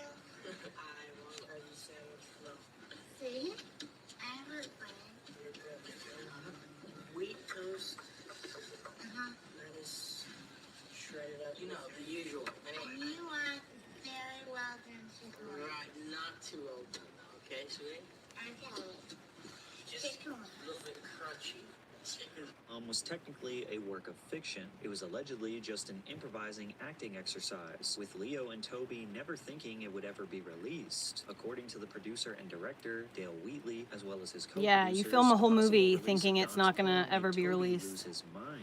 After hearing But about the first version Titanic of the was film that coming intended out. for release, Tobey allegedly got his manager involved to try and remove any of the improvised lines. I know that would this hurt his story. image as I an remember when all up-and-coming this actor. happened. I believe Tobey and his manager wanted to view the movie to make sure that Tobey's performance was up to par, that it supported that he's a really good actor. I think they had maybe some concerns that he came across a little bit weak on film. And there must be some truth to this allegation, because Tobey would end up shooting additional scenes after that dinner table scene to make him look even better. But after the first screening, Maguire did everything he could to shut it down before it went global. That's because he talked about putting a finger in his butt. There was shady business about Don's Plum, and he had a problem with that, and he felt like we were withholding from him and from the others information that they should know about, and that we haven't been on the up and up from the beginning. And Artie was kind of having none of it, you know, and Artie was like, what do you really want? You know, Tobey, why are you here? Why are you really here? And the thing started boiling up, probably as the macaroni was boiling up. And finally, Tobey loses it. He comes completely undone. He starts screaming, I want Don's Plum to burn! And he's screaming, his veins are coming out on his neck. And it was just rage, pure, unadulterated rage. Leo seemingly felt the same way, and he allegedly made the posse turn on the director in a private meeting. In a way, life was starting to imitate art. Leo was I becoming more honestly like don't do Eric, anything the for my way he intestinal acted, things that he issues. I said. don't He have knew that we the had been already money invited to or Sundance. He the goes, like this movie isn't going to be in Sundance. My agents the are ability running to this take down, care and of they're on myself Sundance, in and those believe types of me, ways. that movie's I not going to be in just Sundance. Your movie's not going to be anywhere. I'm My agents run this not town. able In to right now. response, Just Dale Wheatley's overwhelmed, legal team and eventually had to get involved to save the basically film. I'm What just followed ignoring was it. a countersuit from Tobey and Leo, claiming that Don's Plum was supposed to be a short film, and they had been lied to from the very beginning. But when Tobey finally got the chance to speak up and One give day I'll his be able to take deposition, care of he it didn't and say deal with it much, all, and he always but looked as if he right was now, hiding something. I have to do any type of objection survival to stuff, Don's Plum being anything sanity more stuff. initially? I don't recall. I just have to keep being the Do you best hear person that I can anybody be else for my object kid. to that? And, you know, I don't everything recall. takes On the other time, hand, and Leo was much unfortunately more I have to be straightforward patient that this and was just nothing wait more for than all the chips to improvising, fall not into a real place. film. I never had Right any now I'm trying intention to, of doing a feature film. I'm gonna be The agreement moving had always soon been that to this a new was short location. film. I So would I'm never go in focused for one on night figuring that whole and, shit out. The improvise with my friends what is it? and make a feature film. The process of moving a bus There's isn't no easy, way so I would ever it's do a that. whole thing. Regardless of which details of this story you believe, it's pretty clear that the reason they did not want this film to be released was because it made them both look like disgusting pigs at a time when their careers were about to explode. Director Dale Wheatley lost his lawsuit and had been essentially blacklisted ever since. When it came to the movie itself, Don's Plum was officially released in 2001, but eventually banned from being distributed in the US and Canada, which is why very few people even know it exists. They successfully dodged a major bullet, and as a result, Tobey continued to ascend and become a major Hollywood star. His efforts to be portrayed as a nice guy were paying off, and he was about to become The guy whose land I'm living on, he's selling the property. Entertainment's absolute dominance in Hollywood. In 2001, Sam Raimi was tasked with making a live-action adaptation of the comic book Spider-Man, a classic superhero story about a young, socially awkward guy named Peter Parker who gets special powers after being bitten by a spider during a field trip. Raimi's mission was to depict the most relatable and believable superhero of all time. Well, I try to always be true to the character of Peter Parker and deal with him honestly, like in any dramatic motion picture. Sometimes in the comic book movies, they take a step back from reality even when dealing with the characters. But I decided to take a different approach and make it as real as possible, so that the audience believed that they could believe in this hero, in this man. And that was really my guide all the way through the performance pieces. Some actors considered for the role included DiCaprio, Freddie Prinze Jr., Jude Law, James Franco, Jason Schwartzman, Jake Gyllenhaal, and Heath Ledger. However, Raimi felt the only logical choice had to be Tobey Maguire. In Sam's mind, I think I was the guy, but the studio wasn't sold on me immediately. And when they weren't sold on you, isn't it true he went and shot some film with you to prove to them that you'd be a good Spider-Man? It was a bit of a process, but first we did like an audition on videotape in a little room, and they got it. Took them a couple weeks to see it. Were you insulted?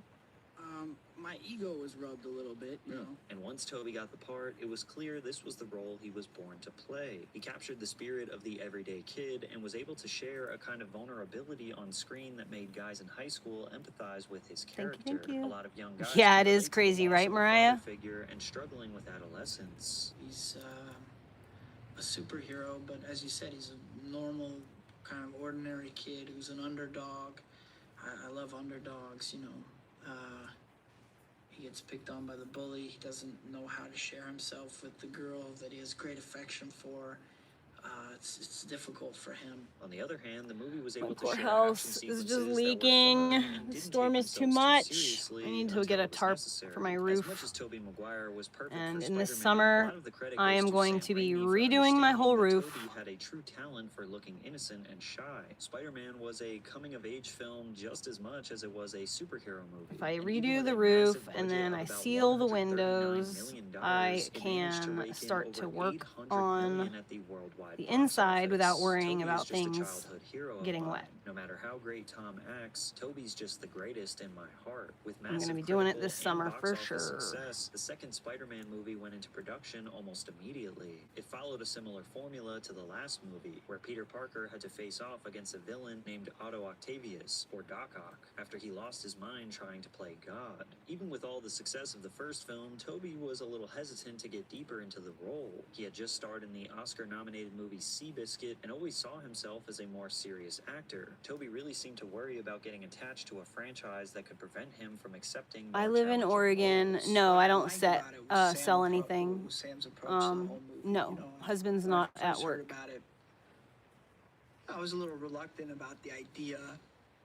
My but husband I is went at and his talked to Sam, apartment and he just with talked our about it son. from the standpoint of character. He really wanted this to come from character, you know, these real kind of people, and a coming of age story about this kind of ordinary kid who becomes a superhero and who's struggling with the big questions in life, along with like the regular personal stuff and desires.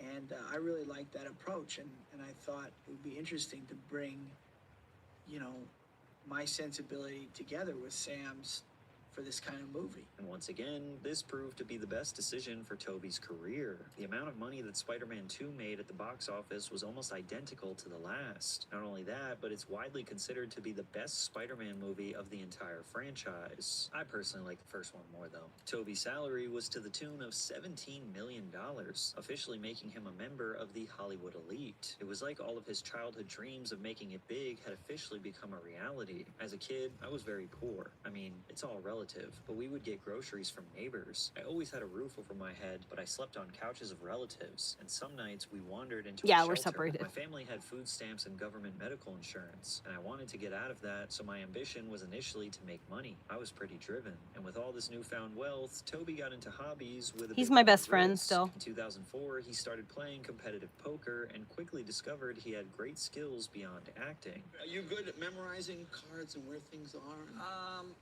Well, yeah, I'm okay. I'm pretty good at that. Like, what's your biggest win sitting down and playing poker? If you don't mind, I'm just curious. You know, I played in this tournament, which it's different than playing in the cash game, and Right. and you know, it was a fairly big win. Fairly, but no, like, what, is it more than $50,000?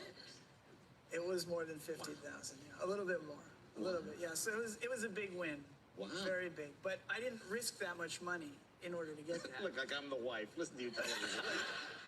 But for Tobey, all of this new attention would become a serious problem. After the fans' disappointment following Spider-Man 3, it was almost like we were starting to see Maguire's mask start to slip. Like the Tobey everyone was used to was just another character he was getting tired of playing. In 2007, the hype surrounding the release of Spider-Man 3 made it one of the most highly anticipated moments of the decade. But behind the scenes, things were quickly starting to fall apart, especially when it came to introducing the villain called Venom. To Sam Raimi, the right villain was Sandman because he had more human qualities. The best thing I like about Stan Lee and Steve Ditko's Spider-Man is that they made relatable characters that I understand, even if they were confused, like Norman Osborn. They still have goodness in their heart. When I read about Venom, which I hadn't read as a kid, I had to catch up on it when they wanted him to be in the movie, I didn't recognize enough humanity within that character to be able to identify with him properly. That's really what it boils down to. But as Spider-Man became a major asset for Marvel Studios and Sony, executives pushed for Venom because it was a fan favorite, and since they were funding the project, whatever they wanted, they got. And while the third movie in the Spider-Man trilogy ended up being the highest grossing movie yet at $885 million, the initial response wasn't nearly as positive as people would have hoped. The original consensus among fans was that the movie felt like it lacked the balance of the previous pretty two much. films. On screen, He you could likes to almost drink, feel and the I am off-screen battle not a between fan of Raimi and the alcoholism. executives when it came to the major villains. Ultimately, Sandman was the villain who got a large amount of screen time. The character has always been one of the villains that people can sympathize with. We will be buying a house together, in the Sandman story, actually, Venom barely pretty received any soon. screen time at all. Beyond Well, giving Peter it takes Parker about a a year, cool the black process, suit as a a year symbiote to 18 Spider-Man, months. fans who So never read the comic books our had 2-year no goal idea what Venom was is supposed to be. own a Venom never house spoke and together. looked like some kind of screeching alien without any complex thought or motive. Not to mention that the rivalry between Peter Parker and Harry Osborn wasn't even I actually have the yet. There was just application too literally much right to here. unpack I in need to one fill it film. out. However, there were some highlights. I need to fill it Possibly out. the most memorable part of the movie was Tobey Maguire's elite dance moves and him dressing up like a misunderstood emo teen. He was very unconvincing whenever he got mad or tried to be intimidating, which honestly made it funny. Give me rent. You'll get your rent when you fix this damn door. Ultimately, fans felt like this was just way too much to pack into a single movie. Too many villains, and not enough of an actual story. Also, Tobey Maguire just didn't seem to be as into the role of Spider-Man as he once was. Fans started to wonder if he actually cared about this role, or if he Dang, was where'd just those getting a glasses paycheck. go? Plus, his body just wasn't built for stunts like other actors, and his pain from his early roles almost got him cut from the final film. Well, I had some back pain during Spider-Man 1 and through Seabiscuit, and it got These have kinda like bad at the the end of holes in Seabiscuit. them. And so what I had to do is just change some things with my workouts. Yeah, it's and stretching frustrating. routine. However, the fame and It does when paparazzi you're doing that what we're came along doing. with being the star of a massive trilogy The started process that pushing we're going Tobey through. over the edge.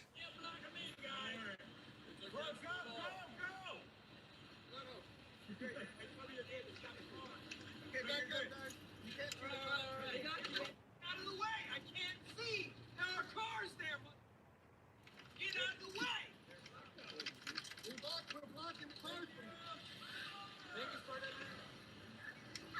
And while almost every star has gotten upset with a camera in their face, Tobey was constantly going viral for how he seemed to hate it more than anyone else. Like when he got physical with a man who was filming him walking on the street.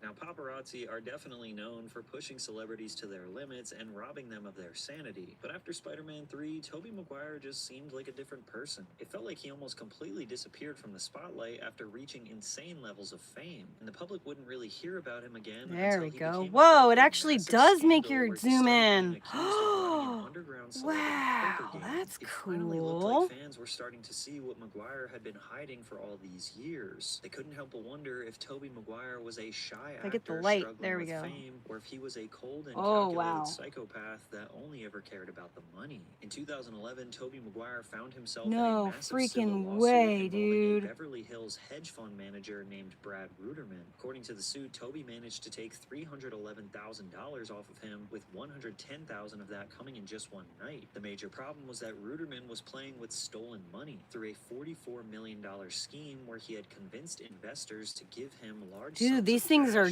totally in the, it has to be in the good light. Like the light's got to be good.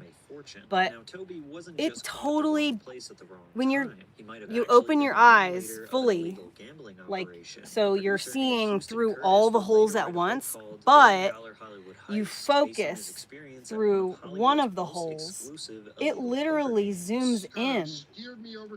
It like gets bigger. And yeah, we played all that night, is fucking and, crazy. we knew a lot of the same people, and you know, he was No, soaking the I have a game up like a bus, sponge, and so you guys were talking nowhere about that. you can't have a What bus really, in the city, based fascinated like me in an was apartment just to see complex. how these guys acted around And celebrities. also I have a big dog, 2 cats, 2 chickens. I'm not an apartment kind of a gal. Also, I'm not an apartment kind of gal. I don't like having, you know, like, I don't want to listen to my neighbors do things all around me at all hours of every night. And I also don't trust my neighbors not to set their fucking houses on fire and burn me to the ground and all my shit. I also don't want to have to be quiet all the time. Shh, the neighbors are going to call and report you and you're going to get kicked out. Can't deal with that shit, dude. I don't want nobody having no fucking power over me like that. I want to be as loud as I want to be, quiet as I want to be. I mean, I'm not loud. I don't ever play loud music. I don't, you know, there's no fights and fucking, you know, ruckus or whatever. That is sourced by me. The dog doesn't just bark at all hours of the night. So like, I'm quiet. I'm the perfect person to live on someone's land. But at the same time, like, I don't want to be around a bunch of people like that.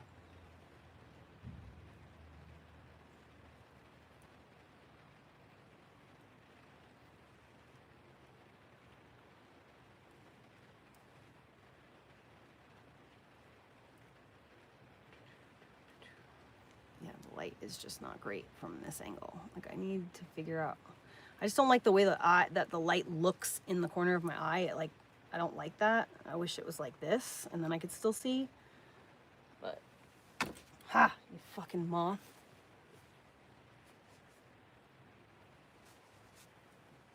Gotcha, bitch. Maybe if I like raise it up a little bit,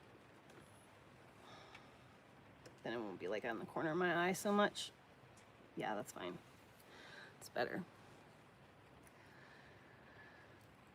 Yeah, apartments suck. And I've lived in a van. I have not lived in a house, like an actual house,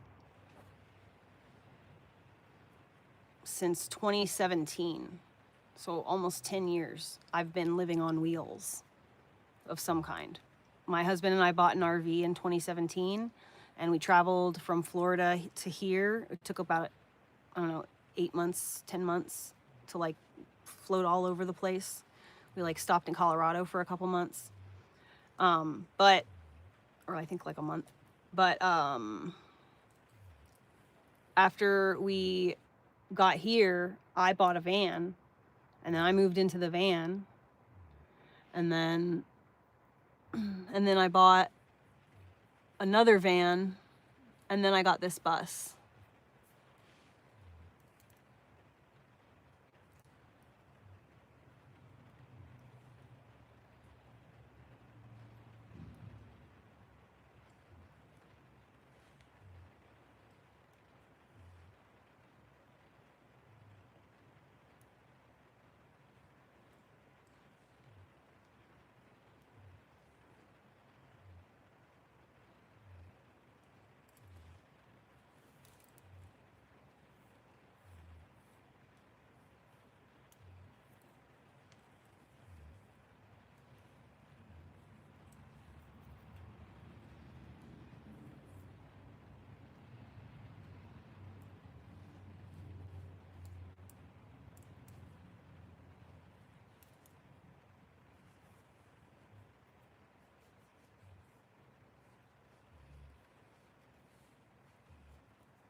No, I don't contribute anything to society.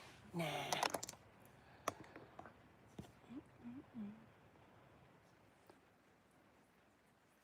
Yeah, that's the reason why I initially decided to move into a van, was because I didn't want to pay rent. I had just left my husband, and I was I was in a new state, all alone. I didn't know anybody, and it was sudden, so I had to like figure shit out quick. It was so cosmic the way that it worked out.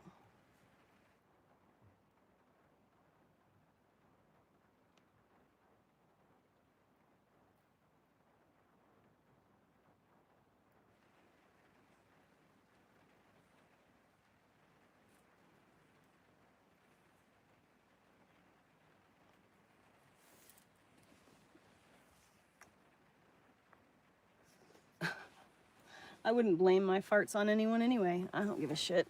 Farts are human. And farts are funny. Had similar views on a lot of issues. We thought out Drink an water. unofficial business plan together and began No, go get a Mela. Our game began to develop rapidly. Tobey would bring in Hollywood superstars to play, which made the game more enticing and interesting for young billionaires and hedge fund guys. Because this was a high roller type of environment, the biggest recurring guest celebrities were Ben Affleck, who would bring Matt Damon, and Tobey Maguire's close friend Leonardo DiCaprio. But according to Curtis, DiCaprio was the hardest celebrity to get. Tobey would have to stake Leo every time because he never wanted to use his own money. DiCaprio is a guy worth $80 million, and he didn't want to put up the $5,000 buy-in. But Tobey said, "Don't worry, he only plays aces and kings." And he did. Leo was tighter than a gnat's egg. As the game started growing, Tobey and Curtis reached out to Darren Feinstein, the new owner of the infamous Viper Club. And this is where they met Molly Bloom. They had a bunch of holdings. They had some real estate, they had some restaurants, they had a fund. So you became his EA, his PA? Yeah. And this led you to poker? Yes. He came in the office one day and he said, and they're always zany things to sort of like thrown at me. And he said, I need you to serve drinks at my poker game tomorrow night. If you're starting to think this sounds familiar, then you've probably at least heard of the 2017 movie Molly's Game. The movie was partly written by Molly and tells the story of how she went from being an Olympic skier to serving drinks, only to end up running one of the most sophisticated high-stakes New York poker games in history. It consequently led to her arrest and later allowed her to sell her story for a fortune. However, Curtis writes in his book that Molly was essentially just a pawn in a much bigger game that she didn't understand. He told us that he had a pretty assistant who could serve the drinks, and Molly turned out to be a diligent student. I don't mean in playing poker, she's never been interested in that, but she perfectly remembered the drinks preferences of the guests and took contact details from everyone. Then she and Darren had a fight, and she complained about him to one of the players she was dating at the time. The film emphasizes that she never had a relationship with any of the players. I'll try not to comment on that, but let's say it amused me a lot. In short, they came up to us, said that Darren was trying to take the game away, and threatened to hold it elsewhere the next day. And if you've seen the movie Molly's Game, Player X, played by Michael Cera, is a calm, calculated, seemingly nice guy, but he's conniving, rude, and secretly at war with Molly. Player X is rumored to be depicting the real-life Tobey Maguire. Allegedly, Tobey became the brains of the operation, and he felt that a $5,000 buy-in was just far too low. The game was very accessible. Many dreamed of playing at the same table with Tobey or Leo, and for that experience at that low price of $5,000 was pretty insignificant to them. Some players were already managing to rebuy twice within the first round. We didn't invite people in off the street and understood that no one would leave after losing 5K in 5 minutes. This scheme seemed perfect to me, but Tobey decided that everything would work the same way for bigger money. We raised the blinds to $200, $400 and the buy-in to 50K. From a profit-oriented perspective, Tobey was Yes, right. I made The this. $50,000 buy-in made the game seem even more elite and exclusive. In Curtis's book, he talks about making millions of dollars, but admits I've got that all Tobey these was shells always the and star crystals player and stuff who right here in the drawer. Tobey was winning an average of $1 million a month for 3 years. Indubitably. That is, he has earned about $36 million in poker over the whole period. If this is an accurate number, that would mean that Tobey was essentially doubling what he had made as Spider-Man. It also kind of explained why he wasn't bothering with acting in more major movies. He had all of the money he could ever want. But it wasn't just the fact that Tobey was essentially hustling these guys out of their money. It was also that he was while doing it. Poker games are notorious for being what could be called locker room talk, where guys get together and say things they never share with the rest of the world. For example, it's rumored that producer Rick Salomon kept prodding Ben Affleck about Jennifer Lopez's body. Did her have cellulite on it, or was it nice? Salomon asked. The table was stunned into silence before Affleck replied, "It was nice." But that's pretty mild compared to how Tobey Maguire apparently handled anyone who stood between him and his money. While Molly Bloom claims that she was the one running the games in LA, Curtis said that Tobey saw her as more of a low-class leech. She was reportedly taking home over $30,000 in tips alone every night. According to Curtis, Tobey would go into fits of rage thinking about Molly and how she didn't deserve to be there. At one point, he apparently tried making her bark like a seal for a $1,000 chip. She wouldn't do it, but he still gave her $1,000 that night.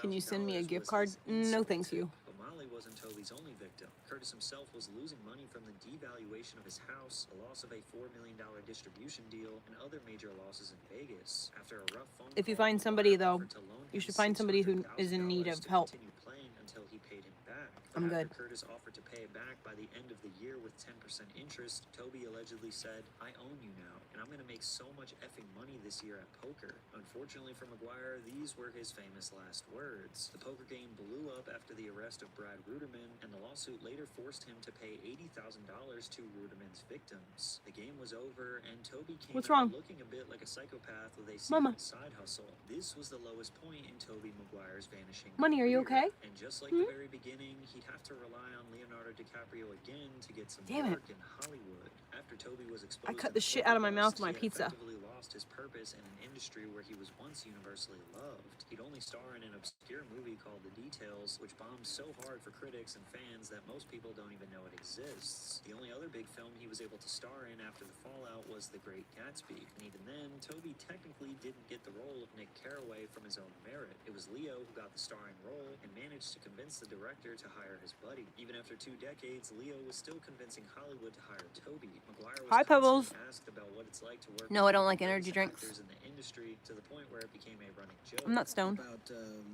what's it like working with Leo? What? Got it. So maybe I'll take that part first and work backwards a little bit. To make matters worse, The Great Gatsby was arguably one of the least successful films that Leo had ever made. It was one of those movies where both critics and audiences seemed to agree that the movie just missed the mark, which kind of made it look like Tobey had lost everything that made him valuable to cinema. He was in DiCaprio's shadow once again, and even that couldn't save him from fading away. He really only returned to the spotlight due to a cameo in Spider-Man No Way Home alongside Andrew Garfield and Tom Holland. But luckily for Tobey, his appearance reminded older fans about the impact that he had in the early 2000s. I'm gonna check my camera again. Reviews were so positive for the 2021 Spider-Man new scenarios. The chickens are over there. They're in front of... Bullying other characters. The chickens are in front of the camera right now. I'm gonna put some dirt in your eye. Stings, doesn't it? Be a chump. The swagger and confidence of Tobey Maguire is top-notch. But Spider-Man No Way Home didn't mean Tobey was back. He is still a rare sight on the big screen. He's only acted in 6 films in the past 15 years, and while he doesn't need to. He's stinking rich. On the side. Because Tobey has remained quiet and somber his entire career, we constantly have to fill in the gaps to figure out who this guy truly is. Whether Tobey was a shy actor crushed by fame or a calculated player who beat Hollywood at its own game depends on how He's you going evaluate bald. his That's why he success. stopped going in Because Tobey Hollywood. didn't necessarily have this massive public downward spiral, nor did he beg for redemption. He just kind of disappeared and only comes back when it's convenient for him. Maybe that's what makes Tobey such a great poker player, because he knows when to fold. Hollywood and poker are very similar. The people who bow out early aren't necessarily losers, but just those who figured out it's only going to get worse if you keep going. It's kind of crazy that Spider-Man's best friend, Harry Osborn, was played by James Franco, considering his real-life Hollywood downfall ended up being way messier than any villain arc. But if you want that full story, check out this video.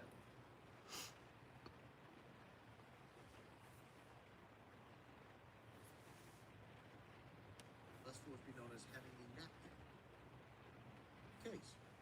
The 30-year gap eroded memory leading up to September. For you about going back, look good. Had Bride of Chucky that, what that means, what she might have, and how we figured that out. was sick. This is news to me. We found this out today. We'll talk about that, what that means, what she might have. So we're going to talk about that. We got a lot to talk about. I did not know Erica Kirk was sick. This is news to me. We found this out today. We'll talk about that, what that means, what she might have, and how we figured that out. So we're going to talk about that as well. Got a good opening lined up for you about going back to the basics. A very critical component of any investigation is You going can't back please to the basics, everybody. the blocking and tackling that we've been doing here on this program. Sorry, I had to fix something that was driving me nuts off the right side of my vision there. So we'll do that. What else do we have? Oh, we've got, I can tell you what else we have. Got a little more clarity on the final 48 hours of Charlie Kirk's time on this earth. The final 48 hours is a critical component. I told you we had very little information about what was going on, who was where, September 7th, 8th, and 9th, leading up to September 10th when Charlie Kirk passed away.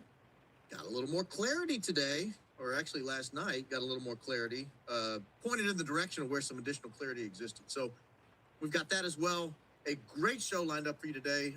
Because the Open deals with a sensitive subject, I'm trying to stall for about 53 more seconds to get the YouTube algorithm out of the way. Actually, let me do this. Let me play the Candace Owens bit that she is. This will bias the 2 minutes we need to talk sensitive subject matter without our YouTube overlords looking in on us, going, "What are they talking about? What are they talking about?" I want to play this this piece that she put up today because it was stellar and gives us an idea of where she's headed as she is taking her break for the last week. Pay attention here. This is a brief promo she put up on X today. President Trump says that Kirk has died after he was shot from a nearby building. After being shot at Utah Valley University. The great and even legendary Charlie Kirk is dead. I saw it on Facebook, what she posted. The cries of this widow will echo around the world like a battle cry. I didn't even get to give you a kiss goodbye. That young man, I forgive him. Take your time. Erica Kirk has been named the new CEO of Turning Point USA. My husband's dead.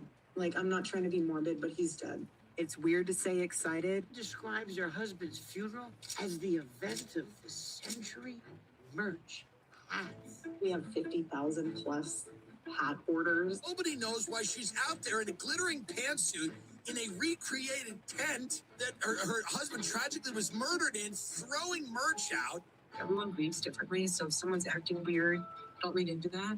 Zionists, the Prime Minister of Israel, all lied through their teeth about Charlie Kirk. Her operation was in Constanta, the epicenter of Romania's trafficking scandal. Weird conversations to have with a 15-year-old.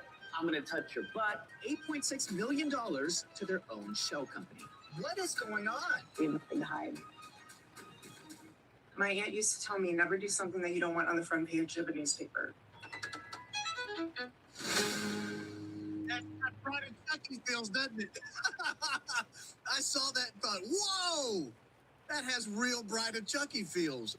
And it matches her eyes that she sometimes gets when she mentions our Lord and Savior, Jesus Christ. So I look forward to Ever that. since I think Erica it's Kirk has Wednesday. been like popular so on television or whatever, in the vernacular, the whatever, in the zeitgeist, it reminds me that I used to wear black eyeliner around my eyes like that, and it makes me want to do it because I'm blonde, and so it's like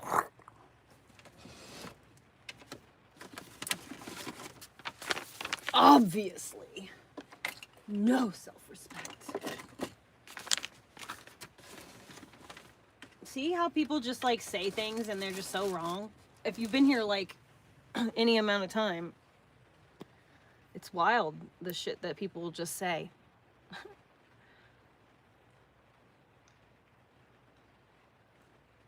No, I don't have a P.O. box.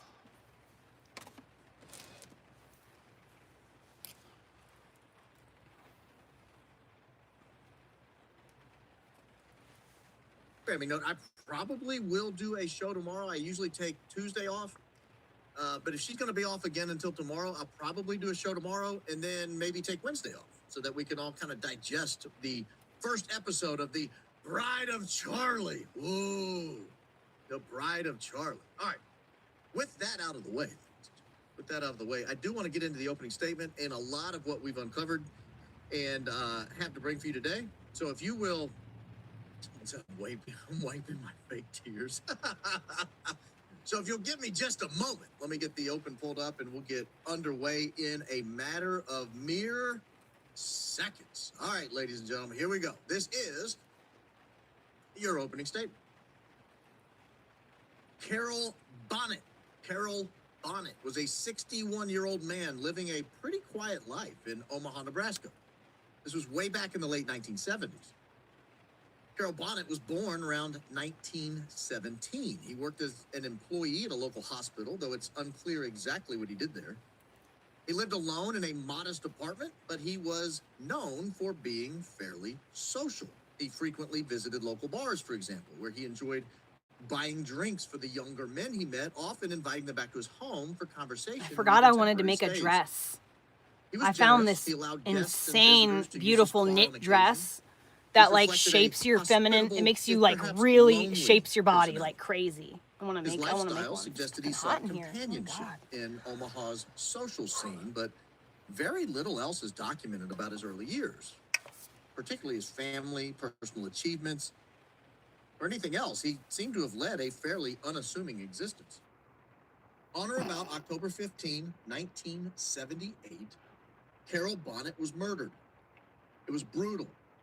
It was a baffling crime that shocked the Omaha community and stumped investigators for decades. Bonnet had failed to report for work for 2 days, which prompted a concerned friend to contact his landlord.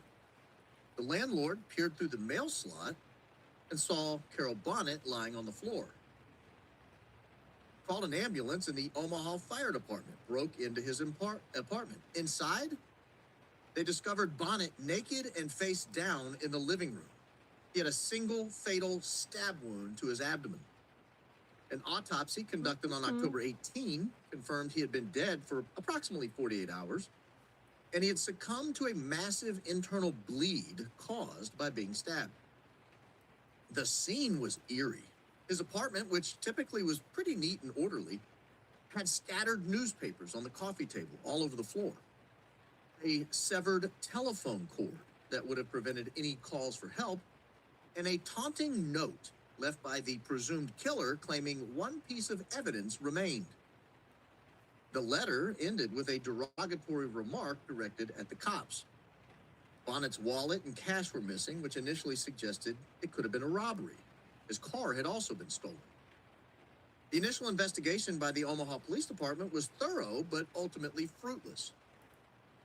Crime scene technicians collected extensive evidence, including lifting fingerprints and palm prints from the bathroom door, the medicine cabinet, some beer cans, a coffee table, and the telephone, as well as areas where the killer likely would have washed off blood. 3 towels near the body contained fecal matter and hairs. Cigarette butts were found in the apartment and later in the abandoned car. His car was recovered on October 19th in Cicero, Illinois, with a stolen license plate reported missing on October 16th. The police were able to lift additional fingerprints inside the car. There was a classified advertisement flyer in the apartment that had the name Jerry Let me check my camera again, be right back. On it, but this clue were no matches identified. At the time, there were no national systems like the FBI's Integrated Automated Fingerprint Identification System, the IAFIS. DNA analysis was unavailable at the time. It was still in its infancy and generally not available for use until the late 1980s at the earliest. The crime's apparent motive lacked eyewitnesses, and the taunting note provided no fingerprints or leads. With no strong suspects and evidence that couldn't be fully exploited, the case went cold by the early 1980s. It sat and languished in police files alongside other tragic and unsolved homicides. As time passed, potential witnesses aged, moved, or even died, which further complicated any future revival of the case. The 30-year gap eroded memories and physical evidence integrity. For example, the taunting note went missing. There were some items like sheets and a Def Leppard t-shirt that were found intermingled in storage, which raised chain of custody questions. The cold case was eventually reopened in late 2008. It was sparked by an external inquiry that prompted the Omaha Police Department to revisit the file. Senior crime laboratory technician Laura Casey decided to run the original latent prints through the new IAFIS database. This database had been launched for national use in 1999 and allowed rapid comparisons unavailable back in 1978. Within 5 hours, the system returned a few possible candidates. The technician manually confirmed the match to a man named Jerry Watson, who, at 54 years old, was incarcerated at the time in an Illinois prison on unrelated burglary and drug charges. This breakthrough led to the case's formal assignment in March 2009 to the Cold Case Homicide Unit. The reopening was driven by advances in technology and a commitment to unresolved victims. Omaha's Cold Case Squad systematically reviewed the old files. Watson's impending release from prison added a new sense of urgency. A detective with the Cold Case Unit traveled to Illinois on December 2nd, 2009, and obtained fresh fingerprints, fresh palm prints, and a good DNA sample just days before Watson was set to be released from custody. I'm going to swap over to TikTok because I want to watch something copywritten. I'll see you guys on TikTok or tomorrow.